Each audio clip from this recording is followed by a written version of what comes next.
അറഫയിൽ നമുക്ക് കുറേ പ്രയാസങ്ങളും ദുരിതമൊക്കെ ഉണ്ടാവുമ്പോഴാണ് പ്രാർത്ഥനയ്ക്കൊരു ഇബാദത്തിൻ്റെ വിഷയത്തിൽ രാജാവിൻ്റെ അതിഥിക്ക് ഒരു പരിഗണനയില്ല. അത് തിരക്കും ഒന്നും ബാളുള്ളിടത്തൊക്കെ അതിഥിയും അതിന്. ഈ യാത്രയിൽ ഒരിക്കലും മറക്കാനാകാത്തൊരനുഭവമായി. അപ്പോൾ അവന് കുറേ വസ്ത്രങ്ങൾ എടുത്ത് തന്നു. അപ്പോൾ ഞാൻ പറഞ്ഞു പൈസ എൻ്റെ കയ്യിലുണ്ട്, അപ്പോൾ ആയിക്കോട്ടെ എനിക്ക് പറ്റുന്ന ഒരു കന്തൂറ, ഉറങ്ങാൻ പറ്റുന്ന ഒരു കന്തൂറ അത് മതിയാണ്, പിന്നെ ടവല് വേണ്ട ആവശ്യമില്ല, അപ്പോൾ ഇത് മാത്രം മതി. അതിനെടുത്ത് പോക്കറ്റ് കൈയെടുത്ത് അപ്പോൾ പാടില്ല നഹ്നുൽ അൻസാർ, നഹ്നുൽ അൻസാർ. അപ്പോഴാണ് ആ മുഹാജിറുകളെ സ്വീകരിച്ച അൻസാറുകൾ. അപ്പം അയാളിപ്പോൾ സർക്കാർ പൈസ ഒന്നും എടുത്ത് തരുന്നതല്ല, അയാളുടെ സ്വന്തം. അസ്സലാമു അലൈക്കും വറഹ്മത്തുള്ളാഹി വബറകാതുഹു. ബിസ്മില്ലാഹിർ റഹ്മാനിർ റഹീം. അൽഹംദുലില്ലാഹി റബ്ബിൽ ആലമീൻ വസല്ലല്ലാഹു അലാ നബിയ്യിന മുഹമ്മദ് വഅലാ ആലിഹി വസഹ്ബിഹി വസല്ലം. ബഹുമാന്യരായ പീസ് റേഡിയോ പ്രേക്ഷകരെ, ശ്രോതാക്കളെ, ഇന്ന് നമ്മോടൊപ്പം അതിഥിയായി പങ്കെടുക്കുന്നത് ബഹുമാന്യനായ കുഞ്ഞു മുഹമ്മദ് മദനി പറപ്പൂർ അവർകളാണ്. അദ്ദേഹത്തെ നമുക്കെല്ലാവർക്കും പരിചിതമാണ്. അദ്ദേഹവും ചെറിയമുണ്ടം അബ്ദുൽ ഹമീദ് മദനിയുമായി ചേർന്ന് എഴുതിയിട്ടുള്ള വിശുദ്ധ ഖുർആനിൻ്റെ പരിഭാഷ മലയാളി സമൂഹം ഒന്നടങ്കം ഏറ്റെടുത്തിട്ടുള്ള ഒന്നാണ്.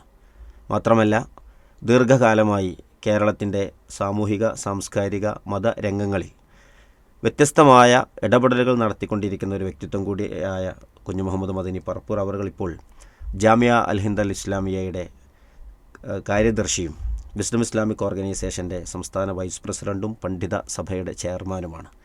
അദ്ദേഹം ഇന്ന് നമ്മോടൊപ്പം ചേരുന്നത് ഈ വർഷത്തെ ഹജ്ജ് കർമ്മത്തിന് സൗദി രാജാവിൻ്റെ ഖാദിമുൽ ഹറമൈൻ അഷരീഫൈൻ മലിക് സൽമാൻ അവറുകളുടെ അതിഥിയായി ഹജ്ജ് നിർവഹിക്കാൻ അവസരം ലഭിക്കുകയും അതിനുവേണ്ടി യാത്ര തിരിച്ച് പ്രസ്തുത കർമ്മങ്ങൾ പൂർത്തിയാക്കി തിരിച്ച് നാട്ടിൽ നമ്മോടൊപ്പം എത്തിയിരിക്കുന്ന ഒരു സന്തോഷത്തിൽ അതുമായി ബന്ധപ്പെട്ട കാര്യങ്ങൾ നമ്മോട് പങ്കുവെക്കുന്നതിന് വേണ്ടിയിട്ടാണ്. ഉസ്താദ്, അസ്സലാമു അലൈക്കും. വലിയ ഒരു സന്തോഷവും ചാരിതാർത്ഥ്യവും ഒക്കെ ഉള്ള ഒരു സന്ദർഭത്തിലാണുള്ളത്. യാത്രക്ക് മുമ്പ് നമ്മൾ ഇതുപോലെ ഒന്ന് ഇരുന്നിരുന്നു. യാത്രയുമായി ബന്ധപ്പെട്ട കാര്യങ്ങളൊക്കെ ചർച്ച ചെയ്ത് നമ്മൾ പ്രാർത്ഥനയോടുകൂടി പിരിഞ്ഞതാണ്. തിരിച്ചെത്തി ഇതുപോലെ ഇരിക്കണമെന്ന് നമ്മളന്ന് ആ ചർച്ചയിൽ സൂചിപ്പിക്കുകയും ചെയ്തിരുന്നു. ഈ ഒരു യാത്രയെ, അള്ളാഹുവിൽ നിന്ന് ലഭിച്ചൊരു വലിയ അനുഗ്രഹമായ ഈ ഒരു യാത്രയെ ഇപ്പോൾ തിരിച്ചെത്തി നിൽക്കുന്ന ഈ ഒരു സമയത്ത് അതിൻ്റെ ഒരു സന്തോഷം രേഖപ്പെടുത്തി തുടങ്ങാമെന്ന് തോന്നുകയാണ്. അൽഹംദുലില്ലാ, ഒന്നാമതായി അള്ളാഹുവിന് നന്ദി പറയുകയാണ്. എന്നെ സംബന്ധിച്ചിടത്തോളം ഈ ഒരു പ്രായത്തിൽ ഒരു ഹജ്ജ് യാത്ര ചെയ്യും എന്ന് എനിക്കൊരു പ്രതീക്ഷയുണ്ടായിരുന്നില്ല. സൗദിയുടെ അതിഥിയായിട്ട് ഹജ്ജിന് പോകണം എന്ന വിഷയവും യഥാർത്ഥത്തിൽ ഞാൻ പോകുന്നതിൻ്റെ ഒരു 10-13 ദിവസം മുമ്പ് മാത്രമാണ് ഞാൻ അറിയുന്നത്. കഴിഞ്ഞ നമ്മളുടെ കൂടിക്കാഴ്ചയിൽ പറഞ്ഞ പോലെ ഹജ്ജ് ക്ലാസ് എടുക്കാൻ വേണ്ടി പല സ്ഥലത്തും പോയിട്ടുണ്ട്.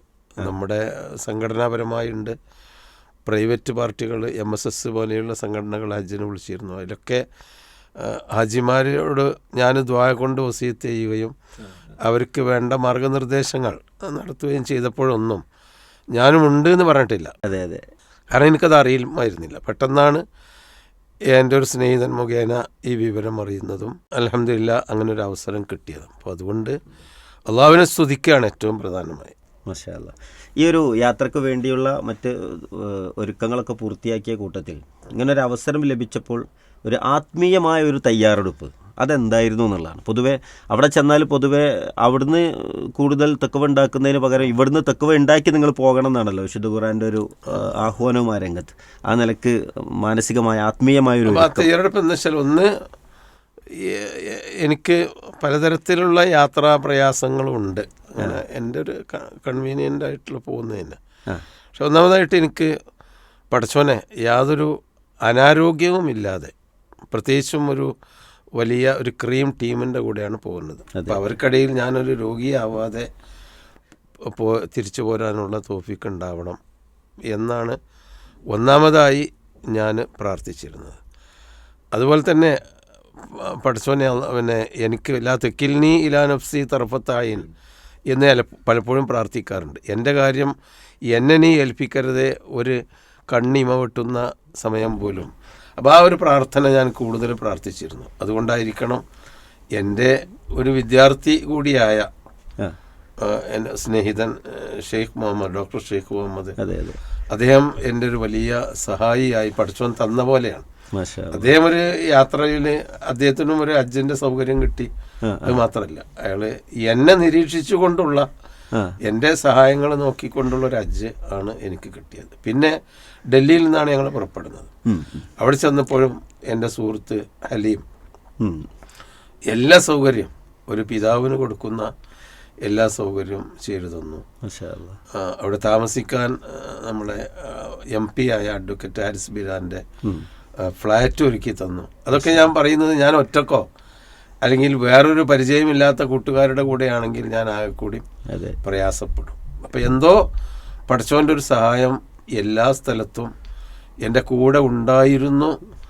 ഒരു ഹജ്ജിലെ കൂട്ടുകാരൻ കൂടി എൻ്റെ കൂടെ ഉണ്ടായിരുന്നു എന്നതാണ് എനിക്ക് എൻ്റെ പ്രാർത്ഥനയ്ക്ക് അള്ളാഹു ഉത്തരം ചെയ്തു എന്നുള്ളതിന് എനിക്ക് തോന്നുന്ന ഒരു അനുഭവം.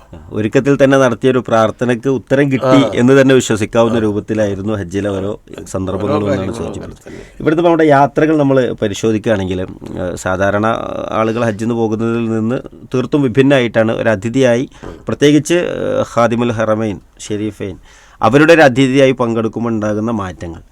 എന്തെല്ലാം യാത്രാ സൗകര്യങ്ങൾ ഇവിടുന്ന് പുറപ്പെട്ട് ഡൽഹിയിലെത്തിയത് മുതൽ പിന്നെ അങ്ങോട്ടുള്ള ഒരു യാത്രാ സൗകര്യങ്ങളും മറ്റൊക്കെ എന്തായിരുന്നു? എങ്ങനെയാണ്? ഞാൻ നേരത്തെ പറഞ്ഞ വിവരം കിട്ടിയ ദിവസം അവിടുന്ന് എംബസിയിൽ നിന്ന് വിളിക്കുകയാണ്, ഉടൻ കുത്തിവയ്പ്പ് നടത്തണം.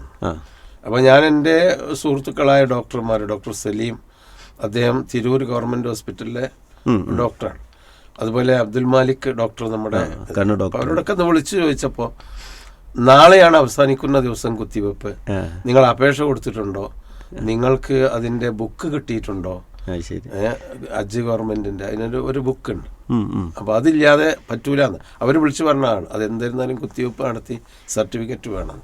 ഇപ്പം നാളെയാണ് ഞാൻ ജാമ്യയിലേക്ക് പുറപ്പെട്ട് വഴിയിൽ വെച്ചാണ് എന്നെ വിളിക്കുന്നത്. അത് ശരി, ഇത് പെട്ടെന്ന് വേണം. അപ്പം ഞാൻ എൻ്റെ ആ ഡ്രൈവറോട് പറഞ്ഞു, ഇനി തിരിക്ക്, എനിക്ക് എന്തെങ്കിലും ചെയ്യണം, നാളെ ആണെങ്കിൽ ഇന്നിപ്പോൾ ജാമ്യയിൽ പോയാൽ പറ്റില്ല, നാളെ 12 മണിയോടുകൂടി അവസാനിക്കുന്നു. അപ്പം ഞാൻ പെട്ടെന്ന് വണ്ടി തിരിച്ച് ഡോക്ടറെ വിളിച്ചു. ഡോക്ടർ പറഞ്ഞു ഉടൻ വരൂ, ഹോസ്പിറ്റലിൽ വരി എന്ന് പറഞ്ഞ്. പിന്നെ അബ്ദുൽ മലിക് ഡോക്ടറും പറഞ്ഞു നിങ്ങൾ വന്നോളൂ, നമുക്ക് എന്താ ചെയ്യാം. അപ്പോൾ അവിടെ ഭയങ്കരമായ തിരക്കാണ്.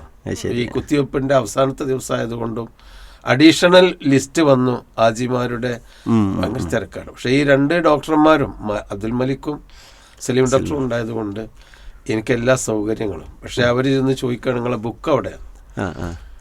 അപ്പം നിങ്ങൾക്ക് ബുക്കൊന്നുമില്ല, എനിക്ക് അവിടെ നിന്ന് വിളിച്ച് പറഞ്ഞു. അത് അവർ സമ്മതിക്കണില്ല. അവരുടെ ഔദ്യോഗികമായി ഹജ്ജ് കുത്തിവെപ്പിൻ്റെ സ്ഥലത്ത് ഈ സിസ്റ്റർമാരാണല്ലോ, അവരുടെ പ്രൊസീജിയേഴ്സ് അങ്ങനെ, ഓരോ പ്രൊസീജിയർ അതാണ്. ബുക്കില്ലാതെ പറ്റൂല. ഞാൻ പറഞ്ഞു കടലാസിൽ എഴുതി തരാൻ പറ്റും, അത് പറ്റൂല, അതിനൊരു ബുക്ക് തന്നെ വേണം, ഗവൺമെൻറ് ബുക്കുണ്ട്.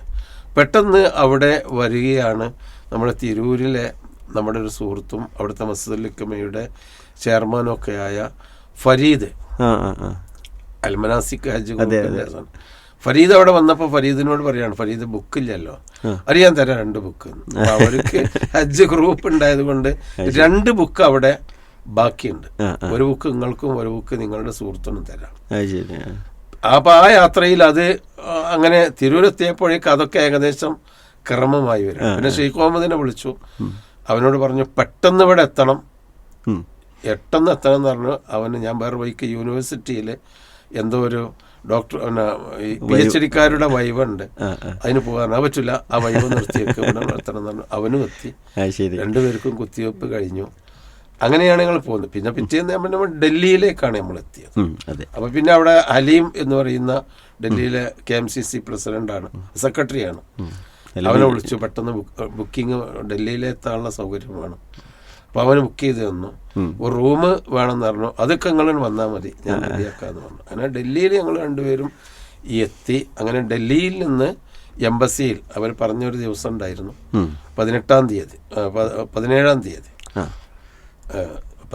തീയതി ഡൽഹി എംബസിയിലെത്തിയപ്പോൾ ഒരു 10-40ഓളം ആളുകൾ നമ്മൾ അറിയുന്ന ആളുകളും അതിലുണ്ട്. അത് ശരി. അഹ്ലെ ഹദീസിൻ്റെയും ഒക്കെ ജാമിയ സന്ദർശിച്ച പണ്ഡിതന്മാരുണ്ടായിരുന്നു. അതല്ലാതെ ഡിപ്ലോമാറ്റിക്കുകൾ, പത്രപ്രവർത്തകന്മാർ, പിന്നെ സാഹിത്യകാരന്മാർ ഒക്കെ ഉണ്ട്. അപ്പോൾ അവരുമായി പരിചയപ്പെട്ട് അൽഹംദുലില്ലാ പിന്നെ എംബസിൻ്റെ ഉള്ളിൽ കയറി ചെന്ന് നോക്കുമ്പോൾ നമ്മൾ കാത്തിബ് അബ്ദുൽ ലത്തീഫ്, മാഷാ അല്ലാഹ്, അബ്ദുൽ സമദ് അൽ കാത്തിബിൻ്റെ മകൻ അവിടെ എംബസിയിൽ കൾച്ചറൽ അറ്റാഷേൻ്റെ മുസാഹിദായിട്ടുണ്ടായിരുന്നു. അദ്ദേഹമുണ്ട്. അപ്പോൾ എല്ലാ കാര്യങ്ങളും പ്രതീക്ഷിച്ച പോലെ അതെ എന്തെന്നില്ലാത്ത ഒരു വല്ലാത്ത അനുഭവം ഉണ്ടായി. ഒക്കെ റെഡിയായി വന്നു. അങ്ങനെ അവിടെ വെച്ച് ഞങ്ങൾക്ക് നല്ലൊരു നിർദ്ദേശങ്ങൾ കിട്ടി, സ്വീകരണം കിട്ടി. പോകാനുള്ള ടിക്കറ്റും വിസ പിന്നെ ഞങ്ങൾക്ക് ഓൺലൈനിൽ വന്നിരുന്നു നേരത്തെ റിയാദിൽ നിന്ന്. ടിക്കറ്റ് അവർ ഇഷ്യൂ ചെയ്ത് തന്നു. പിന്നെ ഞങ്ങൾക്ക് കൊണ്ടുപോകാനുള്ള ഉംറ വസ്ത്രം, ചെരുപ്പ്, കൊട മുതൽ എല്ലാ സാധനങ്ങളും, ഞാൻ അങ്ങനെ തമാശയിൽ പറയല്ല, കൃത്യമായി പറഞ്ഞാൽ ഞങ്ങൾക്ക് ഷേവിങ് സെറ്റ് മുതൽ പല്ല് തേക്കാനുള്ള ബ്രഷും പേസ്റ്റും മുതൽ പിന്നെ കുളിക്കാനുള്ള ടവല് മുതൽ എല്ലാം അടങ്ങുന്ന ഒരു വലിയ കിറ്റും തന്ന് നാളെ എയർപോർട്ടിലെത്തണം എന്ന് പറഞ്ഞു. എയർപോർട്ടിലെത്തിയപ്പോഴും ഞങ്ങളുടെ ഗ്രൂപ്പുകളൊക്കെ എത്തി. അൽഹംദുലില്ലാ അങ്ങനെ ഒരു ഇന്ത്യയിലെ എല്ലാ സ്റ്റേറ്റിലുള്ള ആളുകളുമായി ഒന്നിച്ച് ഇടകലർന്ന് ഒരു നല്ല ബന്ധത്തോടു കൂടിയാണ് ഞങ്ങൾ ഗ്രൂപ്പ് പോകുന്നത്. ഇന്ത്യയിൽ നിന്ന് 41 ആളുകൾ, 4 സ്ത്രീകളും ബാക്കി പുരുഷന്മാരും 41 ആളുകളുണ്ട്. അതിൽ നേരത്തെ പറഞ്ഞ പരിചയമുള്ള പണ്ഡിതന്മാർ, ജാമ്യയിൽ അവരെ പറ്റിയൊന്ന്. അവരെന്ന് പറഞ്ഞിട്ടുണ്ടെങ്കിൽ അവർ ജാമിയ ഇസ്ലാമിയയിൽ നിന്ന് പഠിച്ച് പുറത്തിറങ്ങി ഈ എല്ലാ വർഷവും ജാമിയ ഇസ്ലാമിയ എംബസിയുടെ കീഴിൽ ജാമിയ ഇസ്ലാമിയയിൽ നിന്ന് പഠിച്ച ആളുകളുടെ ഒരു ഗാദറിംഗ് ഉണ്ട്. ഒരു ജാമിയ ഇസ്ലാമിയ മദീന അവിടെ നിന്ന് പുറത്തിറങ്ങിയവരുടെ ഒരു ഗെറ്റ് ടുഗദർ. അത് കേരളത്തിലുള്ള പണ്ഡിതന്മാരുണ്ടാവും, ഉത്തരേന്ത്യ കാശ്മീരിൽ നിന്നുമുള്ളതിലുള്ളവരുണ്ടാവും. അതിൽപ്പെട്ട പലരും ആ കൂട്ടത്തിലുണ്ടായിരുന്നു. അത് ശരി.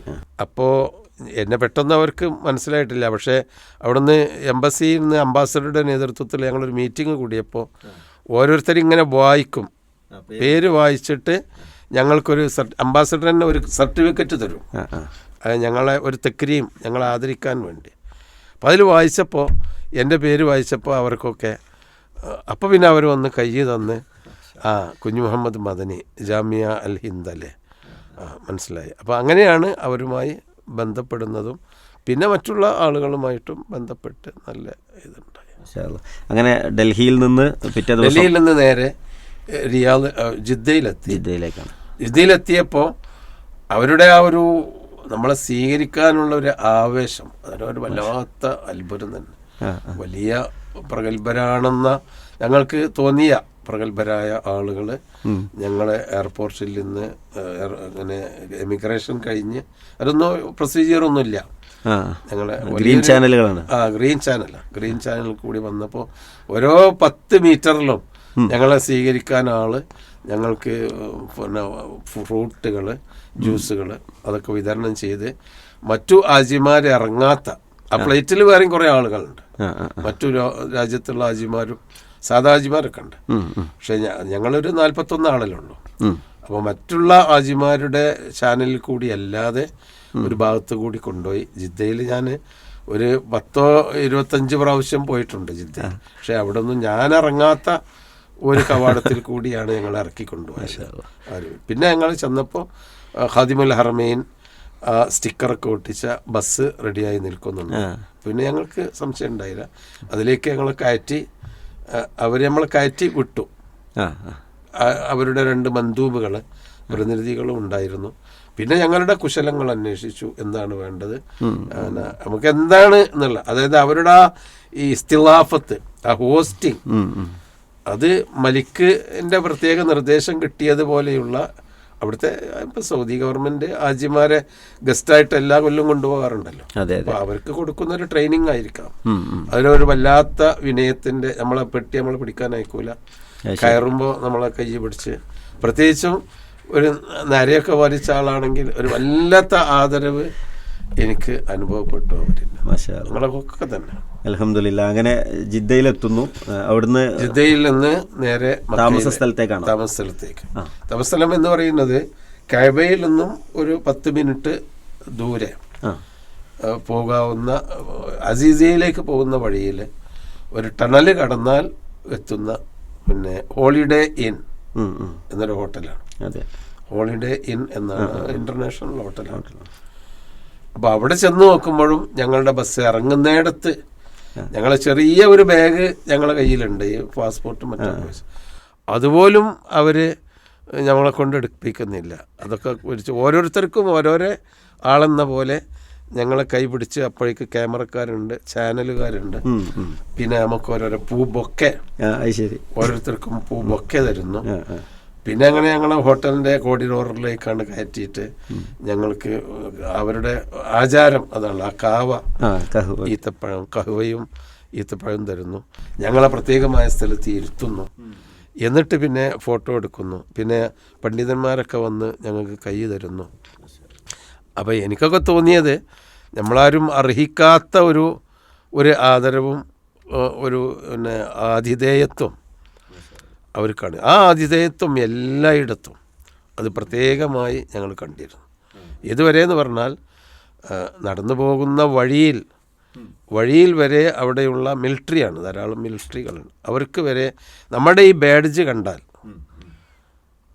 അത് പിന്നെ ഖാദിമുൽ ഹർമൈനിയുടെ ഗസ്റ്റാണ്. ആ ഒരു ആദരവും ഒരു സ്നേഹവും ഒക്കെ അവർ വല്ലാതെ പ്രകടിപ്പിക്കുന്നത്. അതാണ് എനിക്ക് ഏറ്റവും കൂടുതൽ അവരുടെ ആ ഇസ്തിലാഫത്ത്. പിന്നെ അറബികളുടെ സ്വഭാവവും അതാണ്, ഇസ്ലാമികമായ ഇസ്തിലാഫത്ത്. മൻകാന യുമിനു ബില്ലാഹി വൽ യൗമിൽ ആഖിർ ഫൽയുക്രിം ലൈഫഹു. അള്ളാഹുവിലും യൗമുൽ ആഖിറിലും വിശ്വസിക്കുന്നുണ്ടെങ്കിൽ അതിഥിയെ ആദരിക്കണം എന്നാണല്ലോ. അതിൻ്റെ നേർരൂപം ഞങ്ങളവിടെ കാണുകയാണ്. മാത്രമല്ല അള്ളാഹുവിൻ്റെ അതിഥികളായി എത്തുന്ന ആൾക്കാരാണ്. അപ്പോൾ സ്വാഭാവികമായിട്ട് അവരൊന്നുകൂടെ അതിന് ഒരുങ്ങി തയ്യാറെടുക്കുന്നവരാണ്. അതാണ് അതിൻ്റെ ഒരു ഇത്. പിന്നെ ഈ ചാനലുകാരുടെ ഒരു പടയാണ്. അപ്പം ഞാൻ പൊതുവെ ഒരു ഇൻട്രോവർട്ടാണ്, അത്തരം കാര്യങ്ങളിലൊന്നും സാധാരണ പുറത്തേക്ക് വരാത്ത. പക്ഷേ എൻ്റെ സ്നേഹിതൻ ഷെയ്ഖ് മുഹമ്മദ്, ഡോക്ടർ ഷെയ്ഖ് മുഹമ്മദ്, അവനൊരു എക്സ്ട്രാവർട്ടാണ്. എപ്പോഴും ചാടിക്കയറി സംസാരിക്കുന്നത്. അപ്പോൾ അവൻ ഓടിക്കയറി ചാനലുകാരാവട്ടെ മറ്റു പണ്ഡിതന്മാരൊക്കെ സ്വീകരിക്കാൻ വരുമ്പോൾ എന്നെ ഓനെല്ല പരിചയപ്പെടുത്തുന്നത്, എന്നെ പരിചയപ്പെടുത്തലും അപ്പോഴേക്ക് ചാനലുകാർ വരലും പിന്നെ നിർത്തുക. ഓരോ സ്ഥലത്ത് അവർ ഖാദിമുൽ ഹർമൈനിൻ്റെ സ്റ്റിക്കറൊക്കെ ഉള്ള ബാനറൊക്കെ ഉള്ള സ്ഥലമാണ്. അവിടെ കൊണ്ടുപോയി നിർത്തുന്നു, ഇൻ്റർവ്യൂ ചെയ്യുന്നു. അപ്പോഴേക്ക് വേറൊരാൾ വരുന്നു, ഇൻ്റർവ്യൂ ചെയ്യുന്നു. ചിലപ്പോൾ ഷെയ്ഖ് മുഹമ്മദ് എന്നെ അവർ അറിയാം, അവർ പരിചയപ്പെട്ട ആൾ, അപ്പോൾ ശിഷ്യനാണ് എന്നൊക്കെ പറയുമ്പോൾ ഞങ്ങൾ രണ്ടാളെ ഫോട്ടോ എടുക്കുന്നു. അപ്പോൾ അങ്ങനെ ഒരു വല്ലാത്ത ഒരു സ്വീകരണം പ്രത്യേകം എനിക്ക് അത് കിട്ടിയതായിട്ട് എനിക്ക് തോന്നി. വേറെ അങ്ങനെ ആരെയും നമ്മളെ കൂട്ടത്തിൽ അങ്ങനെ ഒരു ഇൻ്റർവ്യൂ. പിന്നെ നമ്മളൊരു ഷെയ്ഖ് ഖലീലുർ റഹ്മാൻ ഉണ്ടായിരുന്നു, അദ്ദേഹത്തെ UP-യിലുള്ള അദ്ദേഹം ഒരു വലിയ പണ്ഡിതനാണ്, അദ്ദേഹം ഭാര്യ ഉണ്ടായിരുന്നു. അപ്പോൾ അദ്ദേഹത്തിനെയും പിന്നെ ഇൻ്റർവ്യൂ ചെയ്യുന്നതായിട്ട് കണ്ടു. അവിടെ ഇപ്രാവശ്യത്തെ ഹജ്ജിൽ സാധാരണ കാണുന്നതിൽ നിന്ന് മാറി നിരവധി പണ്ഡിതന്മാരെയും ലോകത്തുള്ള പല നേതാക്കന്മാരെയും ഒക്കെ കാണാനും പരിചയപ്പെടാനൊക്കെ ഒരു അവസരം കിട്ടാനുള്ള സാധ്യത ഉണ്ടായിരുന്നല്ലോ. 2500-ഓളം ആളുകൾ ലോകത്തിൻ്റെ വ്യത്യസ്ത ഭാഗങ്ങളിൽ നിന്ന് അതിഥികളായി പങ്കെടുത്ത ഒരു ഹജ്ജ് എന്നുള്ള നിലയ്ക്ക് അങ്ങനെ ഈ വർഷം അങ്ങനെ പരിചയപ്പെടാൻ പറ്റിയ ഓർമ്മയിലുള്ള ആളുകൾ? അതായത് ഞങ്ങളെ ഹോട്ടലിൽ വലിയ മസ്ജിദ് ഉണ്ട്, ഒരു 1000-ലേറെ ആൾക്ക് നിസ്കരിക്കാനുള്ള പള്ളിയുണ്ട്. അപ്പം ഞങ്ങൾക്ക് വേണമെങ്കിൽ ഹോട്ടലിൽ നിന്ന് ഏത് സമയത്തും പുറത്തിറങ്ങിയാൽ ഹോട്ടലിൻ്റെ മുറ്റത്ത് വണ്ടി ജാഹിസാണ്, സജ്ജമാണ്. അത് സ്റ്റാർട്ട് ചെയ്തിങ്ങനെ നിർത്തിയിട്ടുണ്ടാവും. അതിൽ കയറിയാൽ ഹർമക്ക് പോകാം. പക്ഷേ ഞങ്ങളവിടെ ചെല്ലുമ്പോൾ 48 ഡിഗ്രി ചൂടാണ് പുറത്ത്. അപ്പോൾ അവിടെയുള്ള ഷെയ്ഖ്മാരും ഒക്കെ ഞങ്ങളോട് പറഞ്ഞു, ഇത് ഹറമിൻ്റെ ഭാഗം തന്നെയാണ്, ഇവിടെ നിസ്കരിച്ചാൽ മതി, നിങ്ങൾ വൈകുന്നേരമൊക്കെ പോകല്ലാതെ പിന്നെ ആദ്യത്തെ ഹജ്ജിൻ്റെ മുമ്പ് തന്നെ ഈ ചൂടൊക്കെ കൊണ്ട് പോയാൽ പ്രയാസമാണ്. അപ്പോൾ നമ്മൾ അവിടുത്തെ പള്ളിയിലാണ് നിസ്കരിക്കൽ. എന്നാൽ വൈകുന്നേരം ഹറമിൽ പോവുകയും ചെയ്യും, സുബഹി അടക്കമുള്ള സമയത്ത്. അപ്പോൾ ഷെയ്ഖ്മാർ ഞങ്ങളുടെ കൂടെ ഉണ്ടായി. ഷെയ്ഖ് ഹാജിരി എന്ന് പറഞ്ഞാൽ ജുബൈലിലുള്ള അദ്ദേഹം ഗവൺമെൻറ്റിൽ വളരെ ഒരു മന്ത്രിതലം വരെ സ്ഥാനം വഹിച്ച വ്യക്തിയാണ്. ഇപ്പോൾ എല്ലാവരും ആദരിക്കുന്ന ഒരു പ്രധാനപ്പെട്ട പണ്ഡിതൻ. അദ്ദേഹം ഇതിനു വേണ്ടി നിയോഗിക്കപ്പെട്ട ആളാണ്. അദ്ദേഹമാണ് സ്ഥിരം ഞങ്ങളുടെ പള്ളിയിൽ ഈ പിന്നെ ഹോളിഡേ ഇൻ ആ പള്ളിയിൽ എല്ലാ ദിവസവും ഉണ്ടാവും. ശരി. അദ്ദേഹം അതുപോലെ ഷെയ്ഖ് സുഹൈമി സാലിഹ് സുഹൈമി, അതൊരു കണ്ണ് ഇബ്നു ബാസ് റഹിമഹുള്ളാഹിന്റെ മാതിരിയൊക്കെ കണ്ണില്ല. ഇവർ രണ്ടുപേരും എല്ലാ വഖത്തിനും ഉണ്ടാവും. എല്ലാ വഖത്തിനും അവർ മാറി മാറി ക്ലാസ് എടുക്കുകയും ചെയ്യും. ശരി. കുറച്ച് നേരത്തെ class, 10 minute class, 10-15 minute class എടുക്കും. പിന്നെ ചോദിക്കാൻ പറയാം. അപ്പോൾ ഷെയ്ഖ് ഹാജിറിനെ എനിക്കറിയാം. ഞാൻ അദ്ദേഹത്തിൻ്റെ വീട്ടിൽ പോയിട്ടുണ്ട്. ജുബൈലിലാണ് അദ്ദേഹം.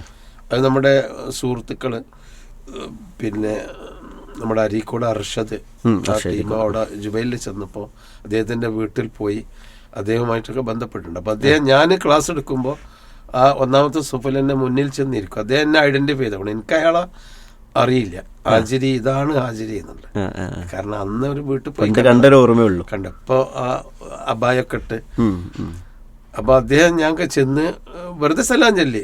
ക്ലാസ് എടുത്തപ്പോൾ പലരും സലാം ചൊല്ലിയുണ്ട്. ഞാൻ സലാം ചൊല്ലിയപ്പോൾ മിൻ കേരള പെട്ട ഓർത്തു. അപ്പോൾ ഞാൻ പറഞ്ഞപ്പോൾ വീട്ടിൽ വന്നിട്ടുണ്ട്. അപ്പോൾ മൂപ്പരുടെ തൊട്ടടുത്ത് ഇരുന്ന് പിന്നെ കാവ്യൊക്കെ കുടിച്ചത് എനിക്ക് ഓർമ്മയുണ്ട് അയാൾ വീട്ടിൽ അന്ന്.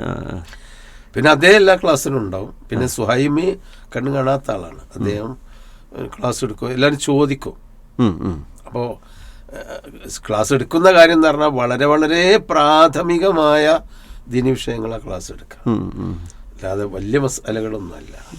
അർക്കാനുൽ ഇസ്ലാം, അർക്കാനുൽ ഈമാൻ, പിന്നെ തൗഹീദ്, ഷിർക്ക്, അതിൻ്റെ ഇടയിലുള്ള വ്യത്യാസം, ഷിർക്ക് വരുന്ന വഴികൾ, ഹജ്ജിൻ്റെ സമയത്ത് ഷിർക്ക് വരാവുന്ന വഴികൾ, പിന്നെ ഹജ്ജിൻ്റെ ഫർളും പിന്നെ സുന്നത്തുകളും, ഹജ്ജിൽ ശ്രദ്ധിക്കേണ്ട കാര്യങ്ങൾ, അങ്ങനെ നമ്മളൊക്കെ നമ്മളെ പഠിച്ചിടത്തോളം പ്രാഥമികമായതും നമ്മൾ പഠിച്ചതുമായ കാര്യങ്ങളാണ്. പക്ഷേ എനിക്കത് മനസ്സിലായത് എന്താണെന്ന് വെച്ചാൽ, അതിപ്പോൾ നമ്മൾ കേരളത്തിൽ നിന്നൊക്കെ വരുന്നവർക്ക് അല്ലെങ്കിൽ അവിടെയുള്ള പണ്ഡിതന്മാർക്ക് മാത്രമേ ആയാതി നമ്മൾ കേരളത്തിൽ നിന്ന് വരുന്ന നാടനായാലും ഇതൊക്കെ ഈ ആദി കാര്യങ്ങൾ അറിയാം. അതുപോലെ പണ്ഡിതന്മാർക്ക് വരും. ബാക്കി യു പിയിൽ നിന്ന് വന്ന ഒരു നിലക്കും ദീനുമായിട്ട് പത്രപ്രവർത്തകരുണ്ടായില്ല, സാഹിത്യകാരന്മാരുണ്ട്.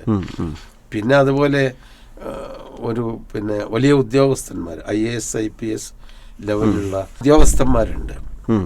അവർക്കൊന്നും വളരെ പ്രാഥമികമായ ദീനിൻ്റെ കാര്യങ്ങൾ പോലും പഠിച്ചവരല്ല. അവർ മറ്റു നിലക്ക് ഉയർന്നവരാണ്. പിന്നെ സാമൂഹ്യ സാംസ്കാരിക പ്രവർത്തകരുണ്ട്. അപ്പം അവർക്കൊക്കെ വലിയ കാര്യമാണ്. പിന്നെ ആ പള്ളിയിലുള്ള ഒരു പ്രത്യേകത എന്ന് പറഞ്ഞാൽ ലോകത്തിൻ്റെ എല്ലാ ഭാഗത്തുമുള്ള ആളുകൾ ഞങ്ങൾ ആ പള്ളിയിൽ കൂടും. കാരണം ഹജ്ജിൻ്റെ ഗസ്റ്റായിട്ട് 107 രാഷ്ട്രങ്ങളിൽ നിന്ന് ആളുകൾ വന്നിട്ടുണ്ട്. എല്ലാവരും ആ ഹോട്ടലിലല്ല എന്നാണ് ഞാൻ മനസ്സിലാക്കുന്നത്. കാരണം സുഡാനിലുള്ള ഉസ്റത്തു ശുഹദാ ഇ സുഡാനിലുള്ള രക്തസാക്ഷികളായ അവരുടെ ഒരു സംഭവം ഉണ്ടായല്ലോ. അതിൽ അവരുടെ കുടുംബങ്ങൾ ഒരു 600ഓളം ആൾ വന്നിട്ടുണ്ടെന്നാണ് ഒരു പത്രപ്രവർത്തകൻ എന്നോട് പറഞ്ഞത്. അത് സൗദി ഗവൺമെന്റിന്റെ ഗസ്റ്റായിട്ട് 600 പേര് സുഡാനിൽ മാത്രം. കാരണം സൗദി ഗവൺമെന്റിന്റെ ഒരു പ്രത്യേകത, പീഡനം അനുഭവിക്കുന്ന കഷ്ടപ്പെടുന്ന സമൂഹത്തിനെ എപ്പോഴും അവർക്ക് ചേർത്ത് പിടിക്കാൻ ഹജ്ജും ഉംറയും ഒരു പ്രത്യേക ഒരു രീതിയാണ്. അത് ശരിയാണല്ലോ. അവർക്ക് കുറേ പൈസ കൊടുക്കുന്നതിനേക്കാളും അവരൊന്ന് ഹജ്ജ് ചെയ്യിപ്പിക്കുക. അപ്പോൾ സുഡാനിൽ നിന്നുള്ള അവരാരും ഈ പള്ളിയിൽ അങ്ങനെ കണ്ടിട്ടില്ല, അവിടെ വന്നിട്ടില്ല. നേരെ മറിച്ച് മറ്റു പാശ്ചാത്യ നാടുകളിൽ നിന്ന് ഉള്ള ഇന്ത്യക്കാരടക്കം ഉള്ള ആളുകളും പൗരസ്ത്യതാണ്. പിന്നെ പാശ്ചാത്യ നാടുകളിൽ നിന്ന്, പിന്നെ അറബ് നാടുകളിൽ നിന്നുള്ള പണ്ഡിതന്മാരും അല്ലാത്ത ആളുകളും. അപ്പോൾ അവർ അടങ്ങുന്ന ഒരു 1000-1300 ആൾക്ക് നിസ്കരിക്കാനുള്ള പള്ളിയാണ്. അപ്പോൾ അതൊരു വലിയ അനുഭവം തന്നെയാണ്. മാഷാ അല്ലാഹ്. ഇതിന് പുറമെ ഇപ്പോൾ പറഞ്ഞ 2 ഷേഖുമാരും സൗദിയിൽ നിന്നുള്ളവർ തന്നെയാണ്. മറ്റ് രാജ്യങ്ങളിൽ നിന്ന് വന്ന അതിഥികളിൽ പെട്ട ഏതെങ്കിലും പ്രധാനപ്പെട്ട പണ്ഡിതന്മാരുമായിട്ട് നമ്മളങ്ങനെ കണ്ടിട്ടില്ല. ഇല്ല. അപ്പോൾ പിന്നെ UK നിന്ന് വന്ന ഒരാളെ കണ്ടു, അല്ല പണ്ഡിതനാണ്. പക്ഷെ നമുക്ക് അങ്ങനെ പെട്ടെന്ന് ഐഡൻറ്റിഫൈ ചെയ്യാൻ കഴിയണില്ല. അതിലൊരു പ്രത്യേകത എന്താ വെച്ചാൽ, നമ്മൾ പണ്ഡിതന്മാർ എന്ന് പറയുമ്പോൾ നമ്മൾ ആ പ്രത്യേക വേഷഭൂഷാദികൾ കൊണ്ടല്ല ഐഡൻറ്റിഫൈ ചെയ്യുക എല്ലാവരും. കാരണം എല്ലാവരും നിസ്കാരം കഴിഞ്ഞാൽ ഇബാദത്തും ഖുർആനാണ്. അപ്പോൾ അവിടെ പോയിട്ട് അറ്റാക്ക് ചെയ്യാൻ പറ്റൂല നിങ്ങളാ.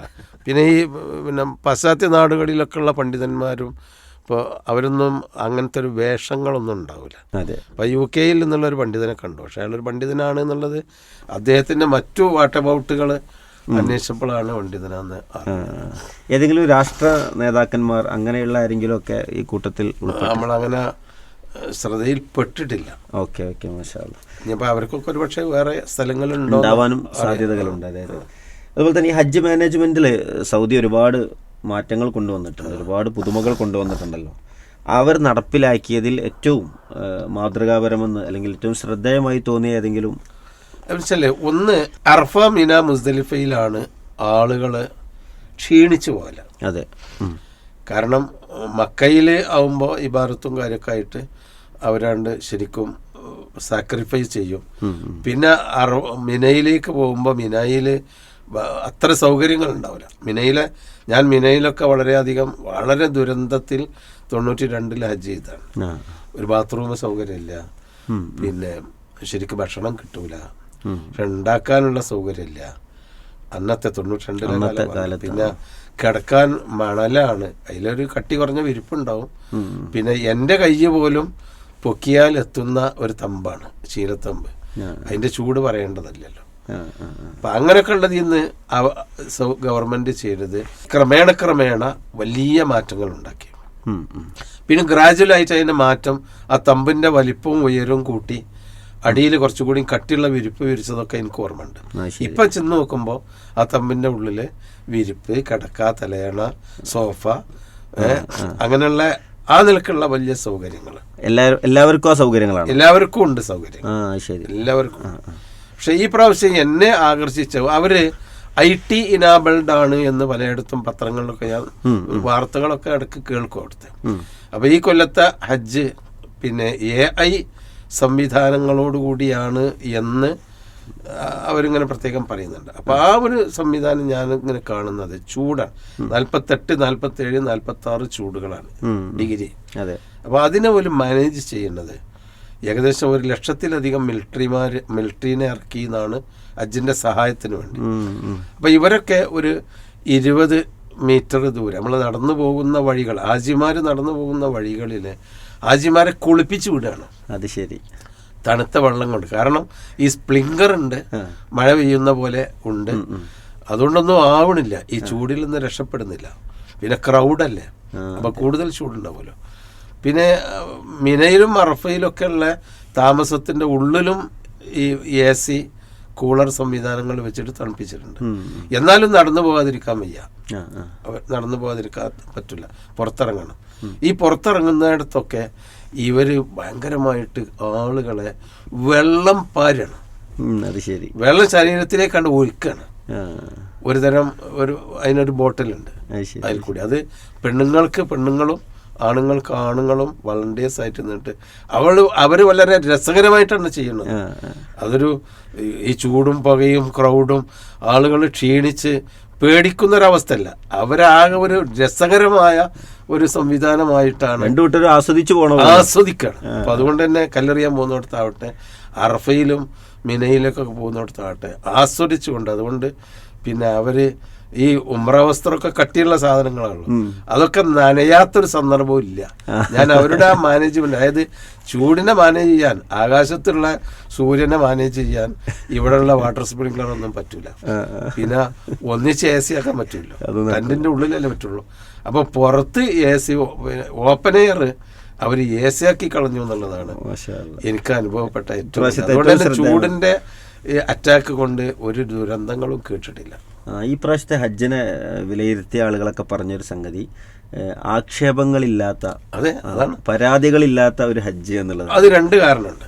ഒന്ന്, പിന്നെ 17 ലക്ഷം എന്നാണ് അവർ പറയുന്നത്. ചില പത്രത്തിലൊക്കെ ഉണ്ട്, പൂർണ്ണമായിട്ടും പത്രങ്ങളും വാർത്തകളൊന്നും ഫോളോ ചെയ്യാൻ പറ്റിയിട്ടില്ല, എന്നാലും ചിലപ്പോൾ നോക്കും. അതിൽ 5 ലക്ഷം ആളുകൾ അറബ് കൺട്രീസ് മാത്രം, അതൊക്കെ നിയന്ത്രണം ഏർപ്പെടുത്തി. ബാക്കി 12 ലക്ഷം ആളുകൾ മറ്റുള്ള നോൺ അറബ്സ് ആയിട്ടുള്ള മറ്റു ലോകത്തിൻ്റെ പല കൺട്രീസുകളിൽ നിന്നും വന്നു എന്നുള്ള. അതിൽ പിന്നെ എനിക്ക് മനസ്സിലാക്കിയത് മാത്രമല്ല, ഹറമിലുള്ള മക്കത്ത് താമസിക്കുന്ന ആളുകൾക്ക് പോലും മിനായിലേക്ക് കയറാനുള്ള അനുമതി കൊടുത്തില്ല. അത് ശരി, ഭയങ്കരമായ നിയന്ത്രണം. പണ്ട് ഞങ്ങളൊക്കെ നേരത്തെ പോയിരുന്ന കാലത്ത് ഞങ്ങൾ ചെന്നാൽ പറപ്പൂര് വന്നിട്ടുണ്ട്. അപ്പോൾ എൻ്റെ പരിസരത്തുള്ളവരും നാട്ടുകാരും ഓറഞ്ചും ആപ്പിളും ഒന്നിച്ചു കൂടി വന്ന് മിനയിലൊക്കെ ഞങ്ങൾക്ക് 20 ആൾക്കുള്ള തമ്പാണെങ്കിൽ അതിൽ 45 ആളുണ്ടാവും. രാവും പകലും നമ്മുടെ കൂടെ ഭക്ഷണം കൊണ്ടുവരും. അങ്ങനെയൊക്കെ ആയിരുന്നല്ലോ. അതുപോലെ മിനയിലൊക്കെ അതില്ല. അതുകൊണ്ട് എല്ലാ നിലക്കും വളരെ സൗകര്യപ്രദമാണ്. അപ്പം എറിയുന്ന സ്ഥലത്തൊക്കെ ഞാനൊക്കെ ഭീകരമാണ്. എറിയുന്ന സ്ഥലത്ത് ഞാൻ ഒരു മരണം മുന്നിൽ കണ്ട സന്ദർഭങ്ങളൊക്കെ എൻ്റെ മുമ്പിൽ ഉണ്ടായിട്ടുണ്ട്. കാരണം കുറേ ആളുകൾ മരിച്ചു. പിന്നെ എറിയുന്ന സ്ഥലത്ത് വീണ് മരിച്ചതും മുമ്പ് അതെ വീണ് മരിച്ചതൊക്കെ, അങ്ങനെ മയ്യത്ത് എടുത്ത് കൊണ്ടുപോകുന്നതും ഹെലികോപ്റ്റർ താന്ന് വന്ന് റെസ്ക്യൂ ഗ്രൂപ്പ് ചെയ്യുന്നതൊക്കെ. പക്ഷെ എറിയുന്ന സ്ഥലത്ത് വളരെ കാലി അവിടെ വിശാലമാക്കി. പിന്നെ ഗവൺമെന്റ് നിയന്ത്രണം ഏർപ്പെടുത്തി. ഈ മിലിറ്ററി വന്നിട്ട് ഓരോ ചെറിയ ഗ്രൂപ്പിനെ പോലും ഏത് വഴിക്ക് പോകണം എന്നുള്ളതിൻ്റെ അവർ ശരിക്കും ഗൈഡ് നൽകിയിട്ട് കർശനമായ നിയന്ത്രണം പാലിച്ചു. 2 ഈ ക്രൗഡിനെ ഒഴിവാക്കാനുള്ള സംവിധാനം ഉണ്ടാക്കി. അനാവശ്യമായ വിസിറ്റും കാര്യങ്ങളൊക്കെ ഒന്നുമില്ല. മാത്രമല്ല അവിടെ പിന്നെ ഈ പോകുന്ന വഴി വൺ വേകൾ അവിടെയൊക്കെ ഭയങ്കരമായ ശാസ്ത്രീയമായ രീതിയിൽ തന്നെയാണ് നമ്മളെ ഹജ്ജിമാരെ കൈകാര്യം ചെയ്തത്. മാഷാ അല്ലാഹ്. 1000 ആൾ കൂടിയാൽ തന്നെ ആകെ പ്രയാസമാകുന്ന ഒരു കാലത്ത് 17 ലക്ഷം ആളുകളെ ഒരിടത്ത് ഒരുമിച്ച് കൂട്ടി പരാതികളും പരിഭവങ്ങളും ഇല്ലാതെ തീർത്തു എന്നൊക്കെ പറഞ്ഞാൽ ഒരു നിലക്കും അങ്ങനെ ഒന്ന് കാണും. അതായത് നമ്മളെ സ്മൂത്തായിട്ട് നടന്നു പോകുന്ന വഴിയിൽ പോലും ഒരാൾക്കൂട്ടം കൊണ്ട് തടസ്സമുണ്ടാകുന്ന രീതി ഉണ്ടായിട്ടില്ല. ആളില്ലാഞ്ഞിട്ടല്ല. അതായത് ഒരു സ്മൂത്തായിട്ട് നടന്നു പോകുന്ന വഴിയിൽ കുറച്ച് ആളുകൾ ഇങ്ങനെ അങ്ങനെ ചിന്നി മറ്റു വളരെ സിസ്റ്റമാറ്റിക് ആയിരുന്നു അത് പ്ലാനിങ് തന്നെയാണ്, സംശയമൊന്നുമില്ല. അള്ളാഹു അതിന്റെ പിന്നണി പ്രവർത്തകർക്ക് അർഹമായ പ്രതിഫലം പ്രാർത്ഥിക്കട്ടെ. ഇനി ഈ ഒരു വർഷത്തെ യാത്രയിലെ ചില ആത്മീയ അനുഭവങ്ങളിലൂടെ ഒന്ന് സഞ്ചരിക്കുകയാണെങ്കിൽ, ഈ കഅബയെ കാണുന്ന ഒരു വിശ്വാസിക്ക് ആ സമയത്തുണ്ടാകുന്ന ഒരു വല്ലാത്ത സന്തോഷവും ഒരു വല്ലാത്തൊരു അഭിമാന ബോധവും ഒക്കെ ഉണ്ടാകാറുണ്ട്. ഇത്ര കാലം തിരിഞ്ഞു നിന്ന് നിസ്കരിച്ച ഖിബ്ല കാണുക എന്നുള്ളത്, അത് പലവരും കാണാനും അവിടെ ചെല്ലാനൊക്കെ ഭാഗ്യം കിട്ടിയിട്ടുള്ള ഒരാൾ എന്നുള്ള നിലക്കാണ് മൗലവി നമ്മളെ കൂടെ ഉള്ളത്. പക്ഷേ ഇപ്രാവശ്യം മറ്റതിൽ നിന്നൊക്കെ വ്യത്യസ്തമായി ഒരവസരമായിരുന്നു എന്നുള്ളതുകൊണ്ട് എങ്ങനെയായിരുന്നു ഇപ്രാവശ്യത്തെ കഅബയിലേക്കുള്ള യാത്ര? അതെ, അപ്പം എൻ്റെ ഒരു അനുഭവം പറഞ്ഞാൽ, ഞാൻ എല്ലാ പ്രാവശ്യവും ഹജ്ജ് ചെയ്യുമ്പോൾ പ്രാർത്ഥിക്കുന്നൊരു പ്രാർത്ഥനയാണ്, അല്ലാഹുമ്മ ലാ തജ്അൽ ഹാദിഹി അസിയാറ ആഖിറ അഹ്ദി ബി ബൈതിക. എൻ്റെ വക ഒരു പ്രാർത്ഥന ഞാൻ പ്രാർത്ഥിച്ച, പഠിച്ചോനെ ഈ യാത്ര നിൻ്റെ വീടുമായി അവസാനത്തെ യാത്രയാക്കരുത്, ബന്ധമാക്കരുത്. പക്ഷെ അത് സാക്ഷാത്കരിക്കാൻ കഴിഞ്ഞു. കാരണം പ്രതീക്ഷിക്കാത്ത ഒരു വിളി വന്നല്ലോ. അതായിരുന്നു എൻ്റെ ഏറ്റവും വലിയ അനുഭവം. അപ്പോൾ അതിൽ ഞാൻ കഅബ ആദ്യമായിട്ട് തവാഫ് ചെയ്യാൻ പോയപ്പോൾ നല്ല ഭയങ്കരമായ ക്രൗഡാണ്. അപ്പോൾ തവാഫ് മേലെ കൂടിയാണ് ചെയ്യുന്നത്. അതാണെങ്കിൽ മറ്റേ താഴെ കൂടി ചെയ്യുന്ന തവാഫിൻ്റെ ഒരു 3 ഇരട്ടി നടക്കേണ്ടി വരും, മേലെ കൂടി വരാൻ. അപ്പോൾ അതെനിക്കറിയാം. അതുകൊണ്ട് ഞാൻ ഷെയ്ഖ് മുഹമ്മദിനോട് പറഞ്ഞു, ഷെയ്ഖ് മുഹമ്മദ് ഞാൻ പോകുന്ന വഴിയിൽ നിങ്ങൾ പോരണം. നമ്മൾ ഇതിൽ പോവുക സാർ എന്ന് പറഞ്ഞു. വേണ്ട, ആജിമാരൊക്കെ പോകുന്നുണ്ട് തവാഫിന്. പോലും ചോദിക്കും, ഈ മറവസ്ത്രം കണ്ടാൽ തവാഫല്ലേ ഇതിൽ പോയിക്കോട്ടെ. ഞാൻ പറഞ്ഞത് വേണ്ട, നമുക്ക് ഇതിൽ പോവാം. അങ്ങനെ പോയിട്ട് താഴേക്ക് പോകുന്ന പറ്റുന്ന ബാബുൽ മലിക് അബ്ദുൽ അസീസ് ആ വഴിയിൽ കൂടി കൊണ്ടുപോയി അവിടെ എത്തി നോക്കുമ്പോൾ കഅബത്തിന്റെ തൊട്ടടുത്ത് കൂടി തവാഫ് ചെയ്യാൻ കഴിഞ്ഞു. പക്ഷേ എൻ്റെ വളരെ അപൂർവമായ അനുഭവം എനിക്കങ്ങനെ ഉണ്ടായിട്ടുള്ളൂ. അതിൻ്റെ ഇടയിൽ നമസ്കാരം വന്നപ്പോൾ ഒരു 3-ാമത്തെ സുഫിൽ, കഅബ കഴിഞ്ഞ് 3-ാമത്തെ സുഫിൽ തന്നെ എനിക്കും ഇവനും കൂടി ഇത് ചെയ്യുന്നു. അപ്പം അതൊക്കെ ഒരു തൗഫീക്ക്. ഞാൻ എപ്പോഴും പ്രാർത്ഥിക്കുന്ന അതാണ്, ഒരു തൗഫീക്ക് കിട്ടുന്നുണ്ട് എന്നുള്ളതാണ്. ഈ അതിഥികൾക്ക് അവിടെ പ്രത്യേക അങ്ങനെയൊന്നുമില്ല. ഇബാദത്തിന്റെ വിഷയത്തില് രാജാവിന്റെ അതിഥിക്ക് ഒരു പരിഗണനയില്ല. അത് തിരക്കും ഒന്നും ബാളുള്ളിടത്തൊക്കെ അതിഥിയും അതിന് വിധേയമാവണം. അതായത് രാജാവിന്റെ അതിഥി എന്നുള്ള യാത്ര, അതുപോലെ മിനാ മുസ്ദലിഫയിലേക്കുള്ള വഴി, ആ ബസ് ഞങ്ങൾക്ക് ബ്ലോക്ക് ആവാറില്ല. ഞങ്ങൾക്ക് ബ്ലോക്ക് ആവാത്ത ഒരു സ്പെഷ്യൽ വഴിയിൽ കൂടിയാണ്. അപൂർവം ചില 1 മിനിറ്റ് 2 മിനിറ്റൊക്കെ അല്ലാതെ മറ്റേത് ഹാജിമാര് 1 മണിക്കൂറൊക്കെ കെട്ടിക്കിടക്കാറുണ്ട് മിനയിലേക്ക് പറയാറുണ്ട്. അതൊന്നും ഉണ്ടായിട്ടില്ല. അത് കാരണം ഇതിന്റെ മുമ്പിൽ ഇവരുടെ മിലിറ്ററി ഇവിടെ വണ്ടി ഉണ്ടാകും. അപ്പോൾ ബ്ലോക്ക് ആവാതെയാണ് നമ്മളെ കൊണ്ടുപോകുന്നത്. മിനയിൽ ദുൽഹജ്ജ് 8 നമ്മൾ കിടന്നുറങ്ങാൻ തമ്പിലേക്ക് ഒരു കൊണ്ടുപോയില്ല. ശരി. ദുൽഹജ്ജ് 8 മിനയിൽ അന്തി ഉറങ്ങാറുണ്ടല്ലോ, ചിലപ്പോൾ ഒരു പുലർച്ചെങ്കിലും അവിടെ എത്താറുണ്ട്. അവിടുന്ന് പിന്നെ സുബൈക്ക് പോകലാണ്. ഇവരതല്ല, രാത്രി നമ്മളെ കൊണ്ടുപോയിട്ട് മിന വഴി അങ്ങനെ അറഫയിൽ എത്തിക്കാൻ. അപ്പോൾ ഞങ്ങൾ ചോദിച്ചു, പണ്ഡിതന്മാരോട് ചോദിച്ചു, അങ്ങനെ മിനയിൽ രാത്രി, അത് മിനയിൽ താമസിക്കേണ്ടത് 10-നും 11-നും 12-നുമാണ്. മറ്റത് നിങ്ങൾ മിനയിൽ കൂടി പോന്നു, അതേ അള്ളാഹുവിൻ്റെ നിർദ്ദേശമുള്ളൂ. അപ്പോൾ പിന്നെ മാത്രമല്ല, ഇവിടെ ഇവരുടെ ഹജ്ജ് കമ്മിറ്റിയുടെ സൗകര്യം, മിനായിലിൻ്റെ ഉള്ളിൽ കയറി കഴിഞ്ഞാൽ നിങ്ങൾക്ക് വളരെ പ്രയാസം ഉണ്ടാകും പിന്നെ അറഫയിലേക്ക് പോകാൻ. അതുകൊണ്ട് ആ സൗകര്യം കൂടി പരിഗണിച്ചുകൊണ്ട് ഈ പ്രത്യേക ഗസ്റ്റുകളെ യൂഫ് എന്ന വിഭാഗത്തിന് അങ്ങനെ നേരത്തെ അറഫയിൽ കൊണ്ടുപോയി. അത് ശരിയാണ്. അതുകൊണ്ട് കുറേ സൗകര്യമായി.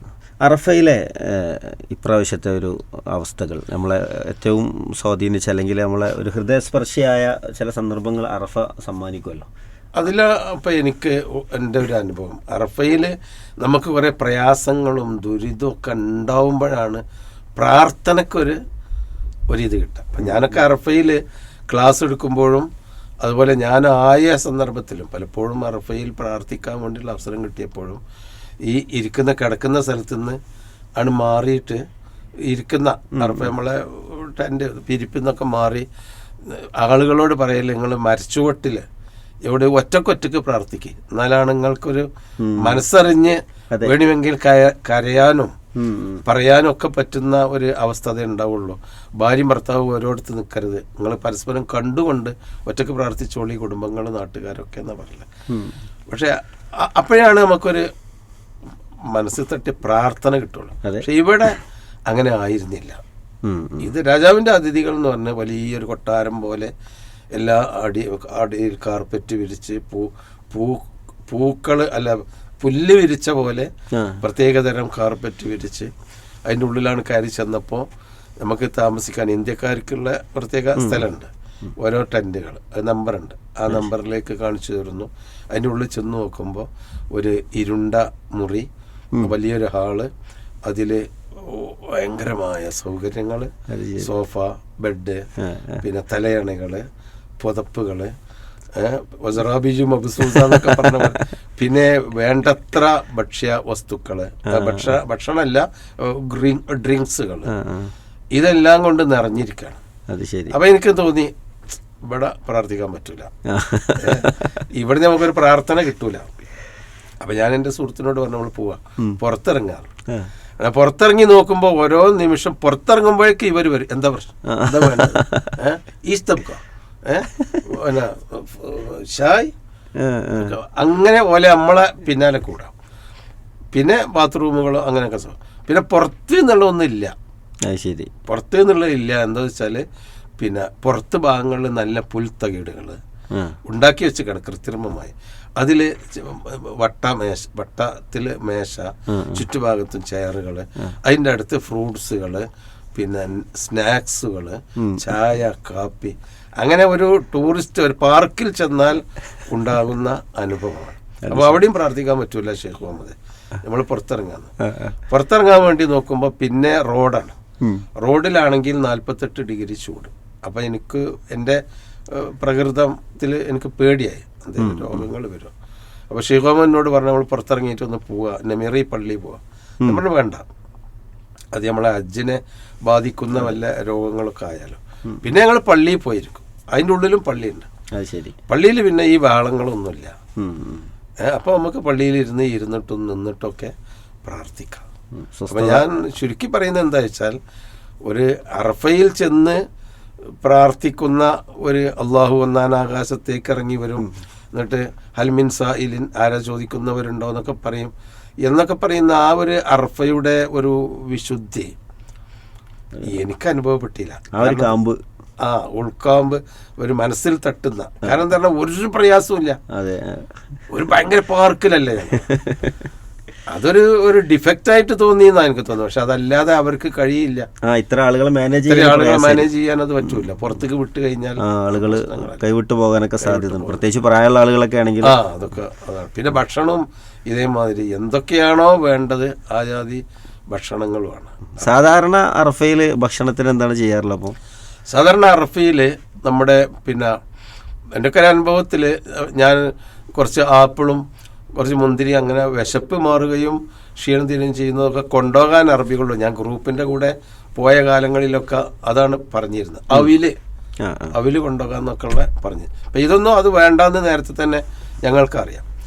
അപ്പൊ പിന്നെ അറഫയിൽ നമ്മുടെ ഈ KMCC പോലെയുള്ള സംഘടനകൾ ഓരോ രാജ്യത്തും ഓരോ KMCC ഉണ്ടാവും. നമ്മളെ കേരളത്തിലെ KMCC മറ്റുള്ളവർക്ക് ഓരോ സന്നദ്ധ സംഘടനകൾ ഉണ്ടാവും. അവര് ഭക്ഷണം വിളമ്പി തരും. അവർ ഭക്ഷണ പൊതികൾ കൊണ്ടുവന്ന് തരും, കഞ്ഞി തരും അറഫയില്. അതൊന്നും ഇപ്പൊ ഈ പ്രാവശ്യം ഉണ്ടായിട്ടില്ല, അത് ഇറങ്ങാൻ പറ്റൂല, അവർക്കൊന്നും ഇങ്ങോട്ട് കയറാൻ തന്നെ പറ്റിയിട്ടില്ല. പിന്നെ മറ്റു സന്നദ്ധ പിന്നെ വലിയ കമ്പനികൾ ബിരിയാണിയും മന്തിയൊക്കെ വിതരണം ചെയ്യണം. അത് ഞങ്ങൾ കണ്ടിട്ടില്ല, ഞങ്ങൾ പുറത്തിറങ്ങിയിട്ടില്ലല്ലോ. അപ്പം ഞങ്ങൾക്ക് സുലഭമായി എന്താണോ ഭക്ഷണം വേണ്ടത് അത് അവിടെ ചെന്നാൽ വിശാലമായ ഭക്ഷണമാണ്. ലോകത്തിൻ്റെ എല്ലാ ഭാഗത്തുള്ള 107 രാഷ്ട്രങ്ങളിൽ നിന്നുള്ള ആളുകൾ ഞങ്ങൾ അറഫ തമ്പിലുണ്ട്. അത് ശരിയാണ്. ആ രൂപം ഭാവവും കോലും ചേലൊക്കെ അവർക്കൊക്കെ പറ്റിയ ഭക്ഷണം ഒരു മത്തുബക്കാണ്, ഒരു ഭക്ഷണ ആളാണ്. അവിടെ ചെന്നാൽ എല്ലാ ഐറ്റം ഉണ്ട്. ആർക്കോ വേണ്ടത് തിന്നാം. നമുക്ക് വേണ്ടത് നമ്മളെ ഒരു വെള്ളച്ചോറുണ്ടോ നോക്കും, ബ്രെഡ് ഉണ്ടോ നോക്കും, നമ്മളെ പരിപ്പും കറി നോക്കും. അതിന്റെ അപ്പുറം നമുക്ക് കഴിയണില്ല. പ്രയാസങ്ങളൊന്നും ഇല്ലാതെ അങ്ങനെ ഒരു പുതുമയുള്ള അങ്ങനത്തെ ഒരു ഹജ്ജായിരുന്നു എന്നുള്ളത്. മുസ്ദലിഫയില് പിന്നെ രാത്രി അന്തി ഉറങ്ങലാണ് അവിടെ ഉണ്ടായിരുന്നത്. അന്തി ഉറങ്ങി എന്ന് വേണമെങ്കിൽ പറയാം. മുസ്ദലിഫയിൽ ഞങ്ങളെ കൊണ്ടുപോയിട്ട് പ്രത്യേകമായ സ്ഥലത്താണ് വെച്ചത്. അവിടെ ചെന്ന് നോക്കുമ്പോഴും ആ ഒരു രാത്രി ഒരു 10 മണിയൊക്കെ ആയിട്ടുണ്ടാവും. അപ്പോൾ ഞങ്ങളോട് പറഞ്ഞു ഒരു 3 മണിക്കൂറൊക്കെ ഇവിടെ ഉണ്ടാവുള്ളൂ എന്ന് പറഞ്ഞു. അപ്പോൾ അതിന് ചെന്ന് നോക്കുമ്പോൾ അവിടെ ഇതേമാതിരി തന്നെ നല്ല കാർപ്പറ്റൊക്കെ വിരിച്ച് മേൽക്കൂരയില്ലാന്ന് മാത്രമേ ഉള്ളൂ. ബെഡും പുതപ്പും തലയണകളും ഫ്രൂട്ട്സുകളും പിന്നെ ഞങ്ങൾ കിടക്കുന്നിടത്ത് തന്നെ ഭക്ഷണത്തിൻ്റെ തളികകൾ കൊണ്ടുവന്ന് വെച്ചിട്ട് 8-10 പേർക്ക് ഭക്ഷണം കഴിക്കാനുള്ള. അപ്പം ഞങ്ങളൊന്നും ഒരു ഭക്ഷണത്തിൻ്റെ ഒരു മൂഡിലല്ല ഇപ്പോൾ. പക്ഷെ വെള്ളവും ഒക്കെ കുടിച്ചാൽ തന്നെ മാറുന്നില്ല. അപ്പോൾ മുസ്ദലിഫയിൽ അങ്ങനെ കുറച്ച് നേരമായിട്ടുള്ളൂ. ഒരു പുലർച്ചൻ്റെ മുമ്പ് തന്നെ മുസ്ദലിഫയിൽ നിന്ന് മിനയിലേക്ക് ഞങ്ങളെ കൊണ്ടുപോയി. ജംറയിൽ ഞങ്ങൾ തൊട്ടടുത്തായിരുന്നു ഉണ്ടായിരുന്നു. ജംറ ഞങ്ങളുടെ ടെൻറ്റ് ഇപ്പോൾ ഈ ളുയൂഫ് ഖാദിമുൽ അർമേനിൻ്റെ ടെൻറ്റ് കഴിഞ്ഞാൽ പിന്നെ ജംറയാണ് തുടങ്ങുന്നത്, ജംറൻ്റെ തുടക്കമാണ്.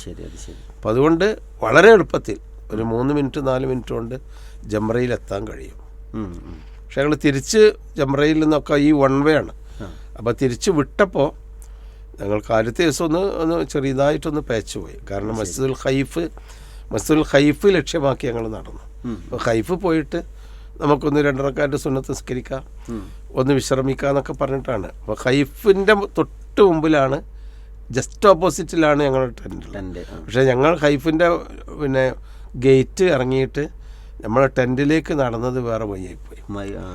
അപ്പം അങ്ങനെ കുറച്ചൊരു ഇത് ചെന്നു. അതിൽ ഞങ്ങൾ ചെന്ന് ഇപ്പോൾ പോലീസ് അവരുടെ അസ്കരികളുണ്ട്. പിന്നെ അപ്പോൾ ഒരു അറബി സഹോദരനെ കണ്ടു. അപ്പോൾ അയാൾ നമ്മളെ കൈ പിടിച്ച് കൊണ്ടുവന്ന് കുറച്ച് നടന്ന് അന്ന് കുറച്ചൊരു പ്രയാസപ്പെട്ടു. കാരണം ക്ഷീണമുള്ള ദിവസമാണല്ലോ, ഇതുകൊണ്ട് എത്തിപ്പെടില്ല. മാഷാ അല്ലാഹ്. ഈ സന്ദർഭത്തിൽ ഇനി ലോക മുസ്ലിങ്ങളെ ഒരു ആഗോള സംഗമം, അതാണ് യഥാർത്ഥത്തിൽ ഹജ്ജ്. പ്രത്യേകിച്ച് എല്ലായിടത്തിൽ നിന്നും അത്രയേറെ താല്പര്യത്തോടു കൂടെ വരുന്ന ആളുകളെ എല്ലാ ഭാഷയിലും എല്ലാ വേഷത്തിലും എല്ലാ രൂപത്തിലും ഒക്കെ നമുക്കവിടെ കാണാൻ കഴിയുന്ന ഒരിടാണ്. ആ സന്ദർഭത്തിൽ ഒരു മുസ്ലിം ഉമ്മത്തിനെ കുറിച്ച് നമ്മുടെ മനസ്സിൽ വന്നിട്ടുള്ള ചിന്തകൾ.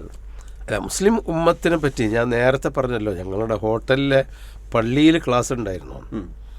അപ്പോൾ പള്ളിയിൽ ഷെയ്ഖ് ആണ് മറുപടി പറയുന്നത്. ഷെയ്ഖിൻ്റെ കൂടെ ഒരു 5-6 ആൾ ബാക്കിൽ ഇങ്ങനെ നിൽക്കുന്നുണ്ട്. ഒരു 5-8 ആളുണ്ട് ബാക്കിൽ. അപ്പോൾ ഒരാളൊരു ചോദ്യം ചോദിക്കുന്നത് അയാൾ സുഡാനി ഭാഷയിലാണ്, വേറൊരാൾ ചോദിക്കുന്നത് ഇംഗ്ലീഷിലാണ്, വേറൊരാൾ അറബിയിൽ ചോദിക്കുന്നവരുണ്ട്, പിന്നെ പല ഭാഷയിലും ചോദിക്കുന്നവരുണ്ട്. അതൊക്കെ ഷെയ്ഖ് ഉത്തരം പറയുന്നത് എന്താണെന്ന് വെച്ചാൽ അതിൻ്റെ മറുപടി അതിനെ പരിഭാഷപ്പെടുത്തുകയാണ് ഇവരെ ജോലി. അപ്പം ലോകത്തുള്ള എല്ലാ ഭാഷയും അറിയുന്നവരെ വളണ്ടിയേഴ്സായിട്ട് ഈ സൗദി ഗവൺമെൻറ് സംവിധാനിച്ചിരിക്കുകയാണ്. അപ്പോൾ എനിക്കിങ്ങനെ ഒരു നമ്മൾ പരലോകത്തൊക്കെ പഠിച്ചവനൊരു ദ്വിഭാഷയില്ലാതെ നിങ്ങൾ അള്ളാഹുവിനോട് സംസാരിക്കുമെന്ന് പറഞ്ഞല്ലോ, ആ ഒരു അനുഭവം ലോകത്തെ മനുഷ്യർ എല്ലാവരും അവരുടെ ദീനും അവരുടെ ഇബാദത്തും ശരിയാകാൻ വേണ്ടി ചോദിക്കുന്നു. എന്നിട്ട് ഒരാൾ മറുപടി പറയുന്നു. പക്ഷെ ആ ഭാഷയുടെ ഗ്യാപ്പ് സർക്കാർ തന്നെ സംവിധാനം ഉണ്ടാക്കി അടക്കുന്നു. അപ്പോൾ പരലോകത്തൊക്കെ എന്തായിരിക്കും ആ കമ്മ്യൂണിക്കേഷൻ. അപ്പം അങ്ങനെയുള്ളൊരു ആത്മീയത എനിക്ക് വല്ലാതെ അനുഭവപ്പെട്ടു. മാഷാ അല്ലാ. ഈ മുസ്ലിം ഐക്യം എന്നത് എപ്പോഴും ചർച്ചയിൽ വരുന്നൊരു കാര്യമാണല്ലോ. അപ്പോൾ ഹജ്ജ് മുസ്ലിം ഐക്യത്തിന് നൽകുന്ന ചില പാഠങ്ങളുണ്ട്. ആ പാഠങ്ങൾ അതെങ്ങനെയാണ്? പ്രത്യേകിച്ച് നമ്മുടെ കേരളത്തിൻ്റെ ഒരു പരിസരത്ത് നിന്നും ഇന്ത്യയുടെ ഒരു പരിസരത്ത് നിന്നൊക്കെ പരിശോധിച്ചാലും നമ്മുടെ ഒരു ഐക്യം ഉണ്ടാകണം, മുസ്ലിം സമൂഹം ഐക്യത്തോടു കൂടെ പോകണം എന്നുള്ളത് എപ്പോഴും നമ്മൾ പറയാറുണ്ട്. ഈ ഹജ്ജിൻ്റെ ഒരു പരിച്ഛേദത്തിൽ നിന്നുകൊണ്ട് എങ്ങനെയാണ് നമ്മളതിനെ ഒന്ന് അത് അവിടെ ചെന്ന് കഴിഞ്ഞാൽ മനുഷ്യർ ഒന്നാവും, ഒരു സംശയമില്ല. ഞാൻ മലയാളികളായ ആളുകളെ കുറച്ചാളുകളെ കണ്ടുമുട്ടാൻ പറ്റിയിട്ടുള്ളൂ എങ്കിലും പല തരത്തിലുള്ള ആളുകളുണ്ട്. പക്ഷെ എല്ലാം ഇപ്പം എനിക്ക് ഒരു പ്രയാസകരമായി കണ്ട ഒരൊറ്റ അനുഭവം എന്താണെന്ന് വെച്ചാൽ, ബാങ്ക് കൊടുത്ത് ഇക്കാമത്ത് കൊടുക്കാൻ നേരത്ത് നമ്മളുടെ നാട്ടിൽ നിന്ന് വന്ന ഒരു ഗ്രൂപ്പ്, ഒരു മഞ്ഞ എന്തോ ഒരു കാവ്യമുണ്ടോ ഒക്കെ മക്കന കേട്ട ഒരു പെണ്ണുങ്ങൾ കൂടുതലും കുറച്ച് ആണുങ്ങളുള്ള ഒരു ഗ്രൂപ്പ് പള്ളിയിൽ നിന്ന് പുറത്തേക്ക് പോകുന്നു. അപ്പോൾ അത് ഞാൻ അങ്ങനെ എന്നോട് ഒരു മലയാളി പറഞ്ഞു, ഓൽക്ക് പള്ളിയിൽ നിസ്കരിക്കാൻ പാടില്ലാത്ത കൂട്ടരാണ്. അത് ശരി. ഓല് അവിടെ വന്ന് തവാഫ് ചെയ്യാലും ഈ ഇത്തിക്കാഫൊക്കെ അവിടെ ഉണ്ട്, ജമാഅത്തിൽ കൂടൂലാണ്.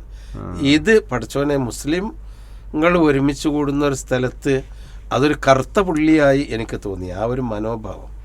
പക്ഷെ എന്നാൽ എല്ലാ വിഭാഗങ്ങളും ഇപ്പോൾ നാട്ടിൽ പള്ളിയിൽ നിസ്കരിക്കാത്തവർ, പിന്നെ ലോകത്തിൻ്റെ പല ആളുകളും ഒന്നിച്ച് കൂടി ഒരു സൊഫിൽ ഒരു ചെറിയ ഗ്യാപ്പ് ഉണ്ടെങ്കിൽ അതൊരു സുഡാനിനായിരിക്കും നിർത്തുന്നത്, അല്ലെങ്കിൽ ഒരു മൊറോക്കക്കാരനായിരിക്കും. അപ്പോൾ ആ ഇതൊരു മുസ്ലിം ഐക്യം അത് പരലോകത്തിൻ്റെ ഒരു പരിച്ഛേദമായിട്ട് എനിക്കത് കൃത്യമായി അനുഭവപ്പെടാൻ. ഇപ്പം എല്ലാ കാലത്തും അങ്ങനെ ഒരു അനുഭവപ്പെടല്ല. തവാഫിലൊക്കെ എല്ലാ ജനങ്ങളും ഒപ്പല്ലേ, ഒരു തരത്തിലും ആരും ആരോടും ഒരു പ്രശ്നങ്ങളും ഇല്ലല്ലോ. തിരക്കാണെങ്കിൽ തിരക്കിൻ്റെ ഉള്ളിൽ കൂടിയും മറ്റോല് ഇവർക്ക് സൗകര്യപ്പെടുത്തി കൊടുക്കുന്നു. അപ്പോൾ ആ ഒരു ബന്ധമുണ്ടല്ലോ, ഒത്തൊരുമിക്കൊണ്ടുള്ള ബന്ധം,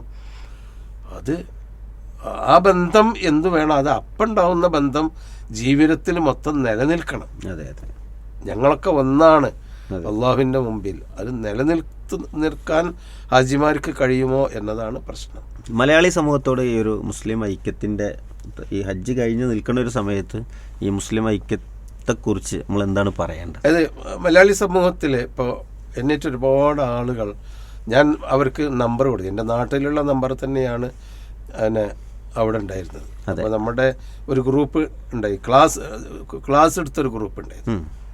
ഞാൻ ക്ലാസ് എടുത്തപ്പോൾ എല്ലാവരും ഗ്രൂപ്പ് ഉണ്ടാക്കിയിരുന്നു. അപ്പം ഞാൻ അതുപോലെ അബ്ദുൽ ലത്തീഫ് സുല്ലമി, നമ്മളെ മാറഞ്ചേരി നമ്മൾ ഒക്കെ ആ ഗ്രൂപ്പിലെ മെമ്പർമാരാണ്. അപ്പം ഞാൻ അന്ന് എനിക്ക് ഹജ്ജിന് പോകേണ്ടത് അറിയില്ല. പക്ഷെ നിങ്ങൾ എപ്പം വിളിച്ചോളൂ, ഈ വാട്സപ്പ് ഇട്ടോളൂ, ഈ നമ്പറിൽ ഞങ്ങളിവിടെ പറയാം. കഴിഞ്ഞ കൊല്ലം നമുക്ക് അങ്ങനെ മറുപടി. അപ്പം ഈ പ്രാവശ്യം ഞാൻ എന്നെ വാട്സപ്പിൽ ഇട്ടപ്പോൾ ഞാൻ പറഞ്ഞു, ഞാൻ മക്കത്തുണ്ട്, ഞാനിവിടെ ഉണ്ട്, നിങ്ങൾ ഇട്ടോ. അപ്പോൾ ധാരാളം ആളുകൾ, അതിൽ കേരളത്തിലെ എല്ലാ മതവിഭാഗങ്ങളും, നമ്മൾ പരസ്പരം ഇവിടുന്ന് മുഖത്ത് നോക്കാത്ത മതവിഭാഗങ്ങൾ, പ്രത്യേകിച്ചും സ്ത്രീകൾ, ഉസ്താദെ ഇങ്ങനെ ഇവർ പറയുന്നുണ്ട്, ഞങ്ങളെന്ത് ചെയ്യണം, അങ്ങനെ അവർ പറയുന്നുണ്ട്, ഇങ്ങനെ ചെയ്യണം എന്ന് പറഞ്ഞ് ചോദിക്കുന്നുണ്ട്. അതിൻ്റെ അർത്ഥം എന്താണെന്ന് വെച്ചാൽ, ഉള്ളിൻ്റെ ഉള്ളിൽ ഞങ്ങളുടെ ഇബാദത്തും ഇതൊക്കെ ശരിയാവണം, ഞങ്ങൾ വഴിതെറ്റിക്കപ്പെടുന്നുണ്ടോ എന്നുള്ളൊരു ഭയം ഹാജിമാരുടെ ഉള്ളിലുണ്ട്. അപ്പം നമ്മൾ കേരളീയ മുസ്ലിങ്ങളോട് എനിക്ക് പറയാനുള്ള കാര്യം, നമ്മളുടെ പ്രമാണം ഒന്നാണ്, ഖുർആനും സുന്നത്തുമാണ്. അഭിപ്രായ വ്യത്യാസങ്ങളുണ്ട്. അഭിപ്രായ വ്യത്യാസങ്ങൾ ഉള്ളത് ഏതാണ് ശരി ഏതാണ് തെറ്റ് എന്ന് പഠിക്കണം. ഒരിക്കലും ഒരു അന്ധമായ അഭിപ്രായ വ്യത്യാസത്തിൽ നിന്നിട്ട് പരസ്പരം നശിക്കാതിരിക്കണം. കാരണം പഠിച്ചവൻ്റെ അടുത്ത് ഈ അഭിപ്രായ വ്യത്യാസങ്ങൾ ഉള്ളവരൊക്കെ പരലോകത്ത് അള്ളാഹുവിൻ്റെ അടുക്കൽ നിൽക്കേണ്ടവരാണ് എന്ന ബോധം വേണം. അത് ഹജ്ജിൽ നിന്ന് ഈ ഹാജിമാർക്ക് ഓരോ കൊല്ലവും കിട്ടുന്നുണ്ട്. ആ ബോധം അവർ ഹജ്ജ് എന്ന് പറഞ്ഞാൽ ആ ഒരു 8 ദിവസത്തെ പരിപാടിയല്ല. ഹജ്ജ് അവസാനം മരണം വരെ ഹജ്ജിൻ്റെ ആ ഊർജം ഉണ്ടാവണമല്ലോ. ആ ഊർജത്തിലൊന്ന് മുസ്ലിങ്ങൾ ഒന്നാണ്, ഒരു പ്രമാണമാണ്, ഒരു അള്ളാഹുവിൻ്റെ, ഒരു പ്രവാചകൻ്റെ, ഒരു പ്രമാണത്തിൻ്റെ കീഴിലാണ് ഞങ്ങൾ നിൽക്കേണ്ടത് എന്നുള്ള ബോധം ഹജ്ജിൽ നിന്ന് വാങ്ങിക്കൊണ്ടുവന്ന് അത് നാട്ടിലെപ്പോഴും നിലനിർത്തണം എന്നതാണ് പണ്ഡിതന്മാരോടും അതുപോലെ സാധാരണക്കാരോടും ഒക്കെ എനിക്ക് പറയാനുള്ളത്. ലോക മുസ്ലിമീങ്ങളോടും ഈ ഒരു തലത്തിൽ ലോക മുസ്ലിങ്ങൾ അനുഭവിക്കുന്ന ഒരുപാട് പ്രതിസന്ധികളുണ്ടല്ലോ. ഈ ഒരു ഘട്ടത്തിൽ ഇപ്രാവശ്യത്തെ ഹജ്ജ് അതിനെ എങ്ങനെയാണ് അവിടുത്തെ അറഫ ഖുത്ബയിലോ മറ്റൊക്കെ പരാമർശിക്കുകയോ മറ്റൊക്കെ ചെയ്യുകയോ അല്ലെങ്കിൽ മൊത്തത്തിൽ ചില പരിഹാരങ്ങളായി ഇത്തവണ അവിടുന്ന് നിർദ്ദേശിക്കപ്പെട്ട എന്തെങ്കിലും കാര്യങ്ങൾ? അള്ളാഹുവിലേക്ക് മടങ്ങുക എന്നുള്ളത് തന്നെ. അതെ. ഇപ്പോൾ അവിടെയുള്ള ക്ലാസ്സുകൾ, ഷെയ്ഖുമാരുടെ ക്ലാസ്സും അതല്ലാതെ ഹജ്ജിനോടനുബന്ധിച്ച് അവിടെയുള്ള ചാനലുകളും അവിടെയുള്ള സോഷ്യൽ മീഡിയകളിലും ചില ക്ലാസ്സുകൾ നമ്മൾ കേൾക്കാറുണ്ട് പണ്ഡിതന്മാരുടെ. പിന്നെ ഹറമിൽ നിന്നുള്ള ഖുത്ബകൾ, ഇതിലൊക്കെ ഉള്ളത് എന്താണെന്ന് വെച്ചാൽ നമ്മൾ മുസ്ലിങ്ങളായി ജീവിച്ചാൽ നമ്മളെ ശത്രുക്കൾ പോലും നമ്മളെ തിരിച്ചറിയും, നമ്മൾ നന്മക്ക് വേണ്ടിയാണ് ജീവിക്കുന്നതെന്ന്. അപ്പോൾ അങ്ങനെ മുസ്ലിങ്ങളായി നമ്മൾ ജീവിക്കുക. അതുപോലെ തന്നെ നമ്മൾ അള്ളാഹുവിനോട് പ്രാർത്ഥിച്ചു കൊണ്ടിരിക്കുക. അള്ളാഹുവിങ്കലേക്ക് നിങ്ങൾ കൂടുതൽ അടുത്താൽ അള്ളാഹു നമ്മളിലേക്ക് അടുക്കും എന്ന ഒരു സന്ദേശം അവർ ലോക മുസ്ലിങ്ങൾക്ക് നൽകുന്നുണ്ട്, എല്ലാ സമയത്തും നൽകിക്കൊണ്ടിരിക്കുന്നുണ്ട്. ഒരു ശരിയായ തവക്കുലോട് കൂടെ മുന്നോട്ട് പോയാൽ തന്നെ അള്ളാഹു എല്ലാ നിലക്കുള്ള പ്രയാസങ്ങളിലും പരിഹാരം നൽകുന്നതാണ്. ഇനി അടുത്തൊരു ഭാഗത്തിലേക്ക്, അതായത് വ്യക്തിപരമായ ചില കാര്യങ്ങൾ ഷെയർ ചെയ്യാൻ പറ്റുന്ന ചില ഭാഗങ്ങൾ ഉണ്ടെങ്കിൽ എന്ന് ആഗ്രഹിച്ചുകൊണ്ടാണ്. ഈ യാത്രയിൽ ഒരിക്കലും മറക്കാനാകാത്ത ഒരു അനുഭവമായി മനസ്സിൽ ബാക്കി നിൽക്കുന്നത്? അപ്പം അങ്ങനെ ഒരു അനുഭവം എന്ന് വെച്ചാൽ എനിക്കെന്നെ ഒരു ആകർഷിച്ച ഒരു അനുഭവമുണ്ട്. ഞങ്ങൾ മദീനത്ത് ചെന്നപ്പോൾ കയ്യിലുള്ള ലഗേജുകളൊക്കെ പിന്നെ വേറൊരു വാഹനത്തിലാണ് കയറ്റിയത്, ഒരു വലിയ ലോറി. ഞങ്ങളെ ലഗേജുകളൊന്നും ബസ്സിൽ ഞങ്ങൾക്ക് അസൗകര്യമാണ്. ബസ്സിൻ്റെ അടിയിൽ കുറച്ചൊക്കെ ഉണ്ട്, ബാക്കിയുള്ളതൊക്കെ വലിയ ലഗേജുകളൊക്കെ ലോറിയിലാണ് കയറ്റിയത്. അപ്പോൾ മദീനത്ത് ചെന്നപ്പോൾ ഒരു 10-10:30 മണിയായി രാത്രി. എല്ലാവർക്കും റൂം തന്നു, ഭക്ഷണം കഴിക്കാൻ പറഞ്ഞു.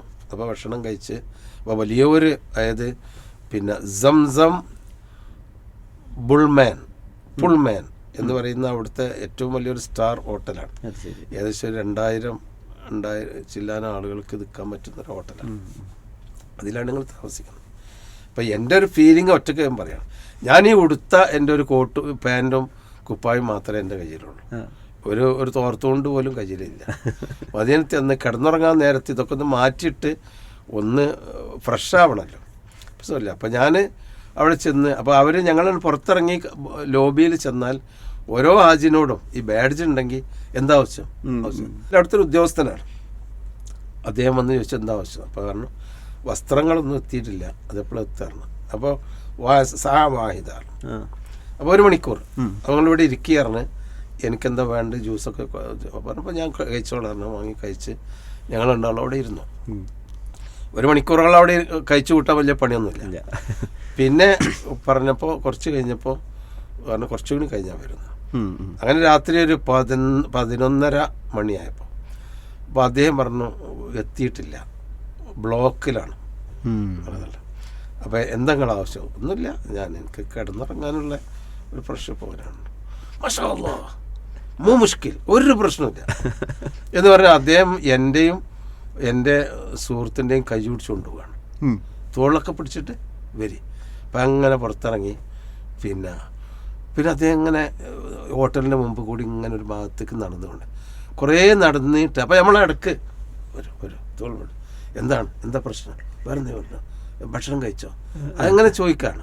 ഒരു വിരുന്ന് വന്ന പോലെ കഴിഞ്ഞ് ഒരു തുണിക്കടയിലാണ് കയറുന്നത്. വലിയ വില പിടിച്ച വസ്ത്രങ്ങളുള്ള ഒരു തുണിക്കടയിൽ കയറിയിട്ട് അവനോട് പറയാണ് അളവെടുത്തിട്ട് ഒരു വസ്ത്രം കൊടുക്കുക, ഉറങ്ങാൻ പറ്റുന്ന മാറ്റി കൊടുക്കണമല്ലോ. അതെ. അപ്പോൾ അവന് കുറേ വസ്ത്രങ്ങൾ എടുത്ത് തന്നു. അപ്പോൾ ഞാൻ പറഞ്ഞു പൈസ എൻ്റെ കയ്യിലുണ്ട്, അപ്പോൾ ആയിക്കോട്ടെ എനിക്ക് പറ്റുന്ന ഒരു കന്തൂറ, ഉറങ്ങാൻ പറ്റുന്ന ഒരു കന്തൂറ അത് മതിയാറ്. പിന്നെ ടവല് വേണ്ട ആവശ്യമില്ല, അപ്പം ഇത് മാത്രം മതി. അതിനടുത്ത് പോക്കറ്റ് കൈയെടുത്തപ്പോൾ പാടില്ല. പിന്നെ മറ്റേ ആൾ എൻ്റെ ഷെയ്ഖ് വേണം, ഒന്ന് കൊടുക്കാൻ നഹ്നുൽ അൻസാർ, നഹ്നുൽ അൻസാർ. അപ്പോഴാണ് ആ മുഹാജിറുകളെ സ്വീകരിച്ച അൻസാറുകൾ. അപ്പം അയാളിപ്പോൾ ഒരു സർക്കാർ പൈസ ഒന്നും എടുത്ത് തരുന്നതല്ല, അയാളുടെ സ്വന്തം പൈസ. എന്നിട്ട് അയാളെ നമ്മളെ കൊണ്ടുവന്ന് ഇനി എന്തെങ്കിലും ആവശ്യമുണ്ടോ, ഒന്നും ആവശ്യമില്ല, പോയി സുഖമായിട്ട് ഉറങ്ങാൻ. സുബഹിസ്കാരം കഴിഞ്ഞ് പള്ളിയിൽ പോയി തിരിച്ചു വരുമ്പോൾ ബാഗ് അവിടെ ഉണ്ടാവും. അപ്പോൾ തിരിച്ചു വരുമ്പോൾ ആ മനുഷ്യൻ അവിടെ നിൽക്കുകയാണ്, എല്ലാം എത്തിയിട്ടുണ്ട്, എടുത്തോ. അപ്പോൾ ഒരാളെ പറ്റിയാണ്, ഈ ആയിരക്കണക്കിന് ആളുകളിൽ ഒരാളെ പറ്റി പറഞ്ഞാൽ ഇതുപോലെ എല്ലാവരെ പറ്റി ഇവർ ശ്രദ്ധിക്കുന്നുണ്ടല്ലോ. അതെ അതെ. അപ്പോൾ എനിക്ക് മാത്രം കിട്ടിയെന്നാവില്ല, ചിലപ്പോൾ വേറെ ഉള്ളിടത്തൊക്കെ അങ്ങനെ ചെയ്തിട്ടുണ്ട്. അപ്പോൾ ഈ നഹ്നുൽ അൻസാർ എന്ന് പറഞ്ഞല്ലോ, അതെ, ഞങ്ങൾ അൻസാറുകളാണ്. അതെനിക്കൊരു വല്ലാത്ത ഫീലിംഗ് ആയി. അന്നത്തെ അൻസാറുകൾ ഇന്നും അതുപോലെ തന്നെ, അന്നത്തെ അൻസാറുകൾ, മദീനത്തെ അൻസാറുകൾ ഇന്നും അൻസാറുകളാണ് എന്ന ഒരു തോന്നൽ, അത് ആ ചരിത്രം കണ്ട് തിരിച്ചു വന്നു. മാഷാ അല്ലാഹ്, മാഷാ അല്ലാഹ്. അതുപോലെ തന്നെ വ്യക്തിപരമായി നോക്കുകയാണെങ്കിൽ നമ്മൾ ഒരുപാട് പ്രാർത്ഥനകൾ നിർവഹിച്ചിട്ടുണ്ടാവും. കണ്ണ് നിറഞ്ഞ് നമ്മൾ പ്രാർത്ഥിച്ച ഒരു പ്രാർത്ഥന, എൻ്റെ പല സുഹൃത്തുക്കളും ഞാൻ പല ഹജ്ജിനും അവരോട് പറയുമ്പോൾ നിങ്ങൾ ഭാഗ്യവാനാണ്, ഹജ്ജിന് പോകാൻ പറ്റിയിട്ടില്ല, കാണാൻ ആഗ്രഹമുണ്ട് എന്ന് പറയുന്ന ഒരുപാട് ആളുകളുണ്ടായിരുന്നു. അവർക്ക് എന്താണ് അള്ളാഹു തആല അതിനുള്ള സൗകര്യം കൊടുത്തിട്ട്, ഞാൻ പറഞ്ഞു നിങ്ങൾക്ക് ഫറളല്ലല്ലോ, അതെ, അള്ളാഹ് മനിസ്സത്തായിലഹി സബീലാണ്. അപ്പോൾ അവർ പറയും എന്നാലും അള്ളാഹിൻ്റെ വീട്ടിലൊന്ന് പോകണ്ടേ. അപ്പോൾ അങ്ങനെയുള്ള ആളുകൾക്ക് വേണ്ടി ഞാൻ നന്നായി പ്രാർത്ഥിച്ചു. അൽഹംദുലില്ലാഹ്. അതാണ് എനിക്ക് ഏറ്റവും കൂടുതൽ ഫീൽ ചെയ്ത ഒരു പ്രാർത്ഥന എന്ന് പറയുന്നത്. ഹജ്ജ് ആഗ്രഹിക്കുന്ന, കഅബ കാണണമെന്ന് ആഗ്രഹിക്കുന്ന, ഉംറ ആഗ്രഹിക്കുന്ന ഒരുപാട് മനുഷ്യന്മാരുണ്ട്. അല്ലാഹു അവരുടെയൊക്കെ മുറാദുകൾ ഹാസിലാക്കുമാറാകട്ടെ. അവൻ എന്നോട് വസിയത്ത് ചെയ്ത, ഞാൻ ഒരു പ്രാർത്ഥനയിലും അങ്ങനെ വസിയത്ത് ചെയ്ത ആളുകൾക്ക് പ്രാർത്ഥിക്കാതെ ഞാൻ വിട്ടിട്ടില്ല, പ്രത്യേകിച്ചും രാത്രി നമസ്കാരത്തിൽ സുജൂദിലടക്കം. അതാണ് എനിക്കുണ്ടായ ഏറ്റവും ഒരു മനസ്സ് തട്ടിയ പ്രാർത്ഥന. നമ്മളെ മറ്റു പ്രാർത്ഥനകളും ഇല്ലാഞ്ഞിട്ടല്ല, എന്നാലും അവരെ കണ്ണ് എപ്പോഴും അവർ നിറഞ്ഞ പ്രാർത്ഥനയിൽ അവർ നമ്മൾ കാണുന്നുണ്ട്. അതാണ്. ഇനി ഇപ്പോൾ അടുത്ത ഹജ്ജിന് പുറപ്പെടുന്നതുമായി ബന്ധപ്പെട്ട അതിൻ്റെ ആപ്ലിക്കേഷനൊക്കെ നൽകേണ്ടുന്നതൊക്കെ ഒരു സമയമായി തുടങ്ങിയിട്ടുണ്ടല്ലോ. അപ്പോൾ ഇത് ഹജ്ജിന് പോകാനൊക്കെ ആഗ്രഹിക്കുന്ന ആളുകൾ അവർ ജീവിതത്തിൽ ഇപ്പോഴേ വളർത്തിക്കൊണ്ടുവരേണ്ട ശീലങ്ങൾ എന്തൊക്കെയാണ്? മറ്റതൊക്കെ ഇപ്പോൾ ഗവൺമെൻറ് ഇടപെടലുകൾ മറ്റൊക്കെ ആയിട്ട് പേപ്പർ വർക്കുകളൊക്കെ നടക്കും. പക്ഷെ ഹജ്ജിന് വേണ്ടി തയ്യാറെടുക്കുന്ന മനുഷ്യന്മാർ അവരുടെ ഒരു ജീവിതത്തിൽ തുടങ്ങി വെക്കേണ്ട ശീലങ്ങൾ, അതിപ്പോൾ ശീലങ്ങൾ എന്ന് പറഞ്ഞിട്ടുണ്ടെങ്കിൽ ഒന്ന്, പിന്നെ എന്താ പറഞ്ഞാൽ ഇപ്പോൾ ഹജ്ജ് ഒരു ട്രെൻഡായി മാറുകയാണ്. ഹജ്ജിന് പോയി എന്നാൽ ഞാൻ വീട്ടിൽ ഞാനും ഉണ്ട്, അല്ലെങ്കിൽ നമുക്ക് പോകാം. ആ ട്രെൻഡ് ഒഴിവാക്കിയിട്ട് ഹജ്ജ് എന്ന് പറയുന്നത് ഭൂമിയിൽ അള്ളാഹുവിൻ്റെ വീട്, കൺകണ്ട വീട് കഅബയാണ്. അവിടെ പോയാൽ അള്ളാഹു തആല, അവിടെ പോയി പ്രാർത്ഥിച്ചാൽ അള്ളാഹു ആഖിറത്തിലുള്ള വീട്ടിലേക്ക് നമ്മളെ എത്തിക്കും. അൽ ഹജ്ജുൽ മബ്റൂർ ലൈസ ലഹു ജസാഉൻ ഇല്ലൽ ജന്ന.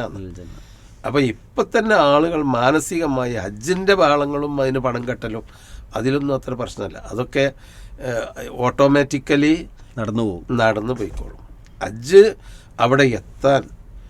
അവിടെ എത്തിയിട്ട് കൃത്യമായി അമലുകൾ ചെയ്യാൻ, അങ്ങനെ കൂടുതൽ പ്രാർത്ഥിക്കാൻ, ആ പ്രാർത്ഥന കഴിഞ്ഞ് അതേ ഊർജം മരണം വരെ, എത്ര കാലം ഹജ്ജ് കഴിഞ്ഞ് ജീവിച്ചാലും മരണം വരെ ആ ശുദ്ധി നിലനിന്ന് തൻ്റെ കാല് സ്വർഗത്തിലെത്തി എന്ന് ഉറപ്പ് വരുവോളം അങ്ങനെയുള്ളൊരു നിയ്യത്ത് ഇപ്പം തന്നെ ഉണ്ടാക്കി വെക്കണം.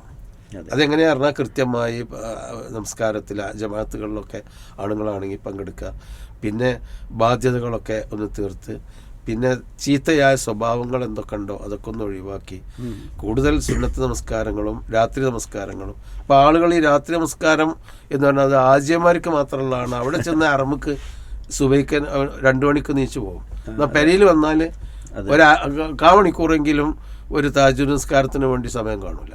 അതൊന്നും പാടില്ല. അതൊക്കെ ഇപ്പം തന്നെ ഒരു ജീവിതത്തിൻ്റെ ഒരു ശീലവും നിഷ്ഠയുമായി മാറ്റുക എന്നതാണ് എനിക്ക് ഹാജിമാരോട് പറയാനുള്ള ഒരു കാര്യം. അവിടെ ചെന്നിട്ട് പെട്ടെന്ന് ആർക്കും മാറാൻ കഴിയൊന്നുമില്ല. യുവാക്കൾ വ്യാപകമായി ഹജ്ജിനും കാര്യത്തിനൊക്കെ ഇറങ്ങിത്തിരിക്കുന്ന ഒരു കാലമാണല്ലോ. ഇതുമായി ചേർത്ത് അവരോട് പറയാനുള്ളൊരു വാക്ക്, യുവാക്കൾ ഇറങ്ങിത്തിരിക്കുകയും അതിൻ്റേതായ ഒരു ഗുണം യുവാക്കളുടെ ജീവിതത്തിൽ കാണുന്നുണ്ട്. അൽഹംദുലില്ലാ. അതാണ് എൻ്റെ ഒരിത്. ഞാൻ യുവാക്കളോട് പറയാനുള്ളതും പൊതുവേ പറയാനുള്ളത്, ഹജ്ജിന് പോവുകയാണെങ്കിൽ ഏറ്റവും നേരത്തെ പോകണം. ആരോഗ്യമുള്ള സമയത്ത് ഭാര്യയും ഭർത്താവും അല്ലെങ്കിൽ അങ്ങനെയൊക്കെ നമ്മൾ പോകണം. നമ്മൾ പഠിക്കേണ്ട മക്കൾ വരെ, ആണും പെണ്ണുമായ മക്കൾ വരെ ഉണ്ടെങ്കിലും ഒരു ചെറുപ്പക്കാലം അവരൊക്കെ ഇപ്പോൾ പഠിക്കുകയാണ്, എന്തെങ്കിലും ഒരു ഗ്യാപ്പ് കണ്ടിട്ട് അവരൊന്ന് ഇത് ചെയ്തിട്ട് ഹജ്ജിന് കൊണ്ടുപോയാൽ ജീവിതത്തിലൊരു മാറ്റം ഉണ്ടാകും. എല്ലാവർക്കും ഉണ്ടാവും എന്നല്ല, പഠിച്ചോൻ സഹായിക്കും, എന്നാലും അതിന് മാറ്റത്തിന് ഹജ്ജ് വലിയൊരു സഹായകമാകും എന്നാണ് എനിക്ക് തോന്നുന്നത്. അപ്പോൾ യുവാക്കൾ, പ്രത്യേകിച്ചും യുവാക്കളെ ആ ഒരു ഊർജം നിലനിർത്തി സമൂഹത്തിന് എന്തെങ്കിലുമൊക്കെ നന്മ ചെയ്യാൻ യുവാക്കൾ തയ്യാറാകണം. ഈ ഹജ്ജ് ഇപ്രാവശ്യത്തത് AI എനേബിൾഡ് ആയതുകൊണ്ടുണ്ടായ കുറേ സൗകര്യങ്ങൾ പറഞ്ഞല്ലോ. അതുമായി ബന്ധപ്പെട്ട് അതിലേറ്റവും പുതുമ തോന്നിയ, അല്ലെങ്കിൽ അവരിങ്ങനെയൊക്കെ ചെയ്തത് വളരെ ഹൈറായി എന്നൊക്കെ തോന്നിയിട്ടുള്ള ഏതെങ്കിലും വശങ്ങളുണ്ട്? ഞങ്ങൾക്ക് ഇങ്ങോട്ട് പോരുമ്പോഴാണ് അനുഭവപ്പെടുന്നത്. ഇപ്പം ഈ കസ്റ്റംസിൽ കുറേ നീണ്ട ക്യൂ, എന്നിട്ട് ആകെ വിഷമിച്ച് ക്ഷീണിച്ച് തകർന്ന്, ഈ തരത്തിലൊന്നുമില്ല. അപ്പം നമ്മളങ്ങനെ പോന്നാൽ തന്നെ നമുക്ക് ഡോറിങ്ങനെ തുറന്നു തരാം. എന്നാൽ നമ്മളെ റിക്കാർഡിൽ പതിയുന്നുണ്ട്, എല്ലാം ഉണ്ട്. നമ്മളെ പാസ്പോർട്ട് ഒരിടത്ത് ഇങ്ങനെ വെച്ചുകൊണ്ട് അങ്ങനെ കാണിച്ചുകൊണ്ട് പോന്നാൽ മതി. അത് ശരി. എന്നാൽ നമുക്ക് സ്കാൻ ചെയ്ത് പോകുന്നുണ്ട്. അപ്പോൾ അങ്ങനെയൊക്കെ എനിക്കൊക്കെ ഈ ക്യൂ നിന്നിട്ട് ബോധമില്ലാതെ വീണ ഒരു പെണ്ണിനെ എനിക്കറിയാം, നമ്മളെ നാടിൻ്റെ അടുത്തുള്ള ക്യൂ നിന്ന മണിക്കൂറുകൾ ക്യൂ നിന്ന് പണ്ട് കാലത്ത്. പിന്നെ മറ്റൊന്നുള്ളത്, അന്ന് ഈ അവിടെയുള്ള കസ്റ്റംസിലും അതുപോലെ എമിഗ്രേഷനിലൊക്കെ ഉദ്യോഗസ്ഥന്മാർ അങ്ങനെ സംസാരിച്ചുകൊണ്ടിരിക്കും. അങ്ങോട്ടും കൊണ്ടും ആളുകൾ ഇവിടെ നീണ്ട ക്യൂ ആയിരിക്കും. ഒരു പക്ഷേ ഒരുപാട് അധ്വാനിച്ച് മടുത്ത് കുടുങ്ങിയതായിരിക്കും. പക്ഷെ അതൊന്നുമില്ല. അപ്പോൾ അവരൊക്കെ ഉദ്യോഗസ്ഥന്മാരൊക്കെ ഭയങ്കര വിജിലൻ്റാണ്. അപ്പോൾ നമ്മൾ സ്കാൻ ചെയ്ത് അങ്ങനെ പോകുമ്പോൾ വളരെ കണിശവുമാണ്, വിജിലൻറ്റുമാണ്, കണിശവുമാണ്. അതായത് ഒരു കുപ്പി വെള്ളം പോലും കൊണ്ടുവരാൻ പാടില്ലാതെ ഒരു കുപ്പി വെള്ളം പോലും കൊണ്ടെത്താൻ അനുവദിക്കൂല. എല്ലാ നിലക്കും അഡ്വാൻസ്ഡ് ആണ്. എല്ലാ സ്ഥലത്തും അഡ്വാൻസ്ഡ് ആണ് കാര്യങ്ങൾ.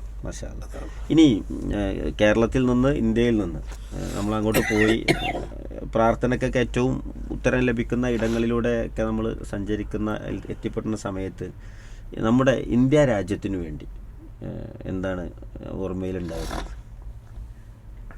ഇന്ത്യ രാജ്യത്തിന് വേണ്ടി എന്ന് പറഞ്ഞാൽ, ഇന്ത്യയും സൗദി അറേബ്യയും തമ്മിൽ നല്ല ബന്ധങ്ങളുണ്ട്, ഡിപ്ലോമാറ്റിക്കൽ ബന്ധങ്ങൾ ഒക്കെ ഉണ്ട്. പക്ഷെ അത് അവിടെ മാത്രം ആയാൽ പോരാ. ഇന്ത്യയിലെ ജനങ്ങൾ കഷ്ടപ്പെടുന്ന, പ്രത്യേകിച്ച് ഉത്തരേന്ത്യയിലൊക്കെ മുസ്ലിങ്ങൾ വളരെയധികം ദുരിതങ്ങൾ അനുഭവിക്കുന്നുണ്ട്. ആ ബന്ധം അവിടെ കടലാസിലോ അതല്ലെങ്കിൽ ചാനലുകളിലോ മാത്രമല്ല, ഇന്ത്യയെ പ്രതിനിധീകരിക്കുന്ന, ഇന്ത്യ രാജ്യത്തിൻ്റെ സ്വാതന്ത്ര്യത്തിന് വേണ്ടി ചോരയൊഴുക്കിയ പിതാക്കന്മാരുടെ മക്കളാണവർ. ഒരുപക്ഷെ പല കാരണങ്ങളാലും, ചരിത്രപരമായ കാരണങ്ങളാൽ അവർ പിന്തള്ളപ്പെട്ടു, അവർക്ക് വിദ്യാഭ്യാസം ഉണ്ടായില്ല, അവർ ദാരിദ്ര്യത്തിലകപ്പെട്ടു. ഈ ദാരിദ്ര്യത്തിലകപ്പെട്ടവരൊക്കെ ഒരു കാലത്ത് മുഗളന്മാരുടെ പിന്മുറക്കാരാണ്. പല കാരണങ്ങളും അങ്ങനെയായി. പക്ഷെ അവർക്കൊരു ജീവിക്കാനുള്ള സൗകര്യം കൊടുക്കുക എന്നത്, ഡിപ്ലോമാറ്റിക്കലായിട്ട് ലോകരാഷ്ട്രങ്ങളുമായി ഇന്ത്യ തിളങ്ങി നിൽക്കുമ്പോൾ ആ തിളക്കം യഥാർത്ഥത്തിൽ മനുഷ്യരോടും കാണിക്കുക എന്നതാണ് നമ്മളെ ഭരണാധികാരികൾ ചെയ്യേണ്ട ഏറ്റവും പ്രധാനമായ കാര്യം. ഒരു മനുഷ്യത്വപരമായ പരിഗണന അത് മുസ്ലിങ്ങൾക്ക് നിഷേധിക്കപ്പെടുന്നു എന്നത് ഒരു മീഡിയകളിൽ കൂടി നമുക്ക് കിട്ടുന്ന വിവരങ്ങൾ ശരിയാണെങ്കിലും, അതുപോലെ ഉത്തരേന്ത്യയിൽ നമുക്ക് അനുഭവപ്പെടുന്ന നേരനുഭവങ്ങൾ ശരിയാണെങ്കിലും മുസ്ലിങ്ങൾ വളരെയധികം കഷ്ടപ്പെടുന്നുണ്ട്. നമ്മുടെ കേരള ജനതയ്ക്ക് വേണ്ടി നടത്തിയ ഒരു പ്രാർത്ഥന, നമ്മുടെ ഒരു മലയാളികൾക്ക് അല്ലെങ്കിൽ കേരളത്തിന് വേണ്ടി നടത്തിയ ഒരു പ്രാർത്ഥന, അത് ഞാൻ എപ്പോഴും പ്രാർത്ഥിക്കുന്നൊരു പ്രാർത്ഥനയാണ്. പഠിച്ചോനെ, ഒരു ദീനിൻ്റെ പേരിൽ പരസ്പരം കലഹിച്ച് അടിച്ചു പിരിയുന്ന ഒരു സമൂഹം ആവരുത് കേരളത്തിലെ മുസ്ലിങ്ങൾ. നേരെ മറിച്ച് ഇവിടെ കാണുന്ന പോലെ ഒന്നിച്ച് ഒരു കൂട്ടം ജീവിക്കുന്നു. ഇപ്പോൾ ഞാൻ നമ്മുടെ അബ്ദുൽ ഖാലിഖ്, പുളിക്കൽ അബ്ദുൽ ഖാലിഖിന് ഒരു ഗ്രൂപ്പുണ്ട്. അപ്പോൾ ഞാൻ അദ്ദേഹത്തിനോട് ചോദിച്ചിരുന്ന അപ്പം എല്ലാവരും ഉണ്ട്. ഒരു മുജാഹിദിൻ്റെ, അദ്ദേഹം മുജാഹിദ് പ്രവർത്തകനാണ്, നമ്മളൊരു സുഹൃത്താണ്. അപ്പോൾ എല്ലാവരും ഉണ്ട്. അതുപോലെ അക്ബർ ട്രാവൽസിൽ എല്ലാവരും ഉണ്ട്. പ്രധാനപ്പെട്ട ട്രാവൽസുകളിൽ അൽഹിന്ദിൽ എല്ലാവരും ഉണ്ട്. എന്നിട്ട് ഒരേ ഭക്ഷണം വിളമ്പി ഒരിടത്താണ് ജീവിക്കുന്നത്. ആദർശങ്ങളൊക്കെ പരസ്പരം ചെറിയ വ്യത്യാസങ്ങളൊക്കെ ഉണ്ടാവാം. അപ്പോൾ ആ ഒരു സംസ്കാരം നമുക്ക് കേരളത്തിലും ആദർശപരമായി എന്തെങ്കിലുമൊക്കെ ഉണ്ടെങ്കിൽ അത് അവരും പഠിച്ചുകൊണ്ടിട്ടേക്കോടെ സ്വർഗം കിട്ടണോ കിട്ടണ്ടേ എന്നുള്ളതല്ലേ. അത് കിട്ടണം എന്ന് ആഗ്രഹമുള്ളവർ കിട്ടാനുള്ള പ്രവർത്തനം നടത്തിക്കോളും. പക്ഷേ ഈ പരസ്പരം അങ്ങോട്ടും ഇങ്ങോട്ടും വിഴുപ്പലക്കുന്ന ഒരു രീതി ഉണ്ടാവരുത് മുസ്ലിങ്ങളുടെ ഇടയിൽ എന്നാണ് എൻ്റെ ഒരു ആഗ്രഹവും പ്രാർത്ഥനയും. മാഷാ അല്ലാഹ്. ഈ ഒരു ഒറ്റ വാക്കിൽ ഈ വർഷത്തെ ഹജ്ജിനെ നമ്മൾ ഒരു കലിമ മൂജസ് എന്നൊക്കെ പറയുന്ന പോലെ ഒറ്റ വാചകത്തിൽ പറയുകയാണെങ്കിൽ എങ്ങനെ പറയാൻ പറ്റും? അതായത് അല്ലാഹു തആല മനുഷ്യന് നൽകിയ ബുദ്ധിയും സാങ്കേതിക ജ്ഞാനവും ഉപയോഗപ്പെടുത്തിക്കൊണ്ട് അള്ളാഹുവിൻ്റെ ഒരു ഇബാദത്തിനെ എത്രയധികം സുഗമമാക്കാൻ കഴിയുമോ അത്രയും സുഗമമാക്കാൻ സൗദി ഗവൺമെൻറ്റും അതിൻ്റെ മീഡിയകളും അതിൻ്റെ സംവിധാനങ്ങളും സഹായിച്ചിട്ടുണ്ട്. അതവർ പരിശ്രമിച്ചിട്ടുണ്ട് എന്നാണ് എനിക്ക് പറയാനുള്ളത്. മാഷാ അല്ലാഹ്. ഈ യാത്രയിൽ ജീവിതകാലം മുഴുവൻ അള്ളാഹു നൽകുന്ന ആയുസ് അവസാനം വരെ മുറുകെ പിടിക്കണമെന്ന് ആഗ്രഹിക്കുന്ന ഒരു പാഠം ഈ പ്രാവശ്യത്തെ ഹജ്ജ് യാത്ര നൽകിയതെന്താ? പടച്ചവനോട് പ്രാർത്ഥിച്ചാൽ ഉത്തരം കിട്ടും എന്ന് തന്നെ. അതന്നെയാണ് എൻ്റെ പാഠം. അതാണ് മാഷാ അല്ലാഹ് എനിക്ക് കിട്ടിയത്. കാരണം ഉത്തരം കിട്ടുക മാത്രമല്ല, ഒരു എളുപ്പം. എനിക്കൊരു ജലദോഷം പോലും ഉണ്ടായിട്ടില്ല. എനിക്ക് എൻ്റെ സ്നേഹിതൻ കോട്ടക്കലിലെ ഡോക്ടർ സലീം ഒരു കെട്ട് മരുന്ന് തന്നിരുന്നു. ഒരു കെട്ട് മരുന്ന് ഷാവുൽക്ക് എനിക്ക് കൊണ്ടുവന്ന് തന്നു പെരിയിൽ വന്നപ്പോൾ. അത് ഞാൻ എൻ്റെ ബാഗിൽ ആ കെട്ടായിട്ട് തന്നെ വെച്ചു. അത് ഞാൻ സലീം ഡോക്ടറോട് വന്ന ഉടൻ പറഞ്ഞ് ഐക്കല്ല് കെട്ടിയ മാതിരിയായി. കാരണം ഐക്കല്ല് കുടിക്കലില്ലല്ലോ, തിന്നലും ഇല്ല കുടിക്കലും ഇല്ല. ഐക്കല്ല് പുറത്തല്ലേ ഉണ്ടാവുള്ളൂ. അതുപോലെ ഗുളികകളൊക്കെ എൻ്റെ ബാഗിൽ ഭദ്രമായി ആ റബ്ബർ ബാൻഡുമ്മൽ അവിടെ നിന്നല്ലാതെ കുടിക്കേണ്ടി വന്നിട്ടില്ല. അതെന്താന്ന് ചോദിച്ചാൽ ഞാൻ പ്രാർത്ഥന കൊണ്ട് തന്നെ ഈ വയസ്സും പിന്നെ പലതരത്തിലുമുള്ള ഇപ്പം തണുപ്പ്, AC, അതൊക്കെ എനിക്ക് ഭയങ്കര പ്രയാസമാണ്. എന്നാൽ ഹോട്ടലിലൊക്കെ ആണെങ്കിൽ അത് കൂടാതെ കഴിയില്ല. നമുക്ക് ഒറ്റക്ക് ഒന്നും ചെയ്യാൻ പറ്റുമല്ലോ. പിന്നെ എവിടെ നടക്കേണ്ടിടത്തൊക്കെ അങ്ങനെയാണ്. പക്ഷെ എനിക്കൊരു പ്രയാസം വരാത്തത് എൻ്റെ പ്രാർത്ഥന കൊണ്ട്. അപ്പം ഞാൻ പൊതുവെ പിന്നെ അദ്കാറുകളിലും പ്രാർത്ഥനകളിലും ശ്രദ്ധിക്കലുണ്ട് പരമാവധി. പക്ഷെ ആ പ്രാർത്ഥന അല്ലാഹു എൻ്റെ നന്മ കൊണ്ടോ അല്ലെങ്കിൽ എൻ്റെ വിശുദ്ധി കൊണ്ടോ എന്തോ എന്ന് അറിയില്ല, അത് പരീക്ഷണത്തിനോ അറിയില്ല, അല്ലാഹു സ്വീകരിച്ചിട്ടുണ്ട്. നല്ലൊരു സഹായിയെ കൂടെ കിട്ടി. പിന്നെ എല്ലാ സ്ഥലത്തും എളുപ്പമാണ് എനിക്ക് കിട്ടിയത്. ഒരിക്കലും ഒരു പ്രയാസം ഉണ്ടായിട്ടില്ല. മാഷാ അല്ലാഹ്.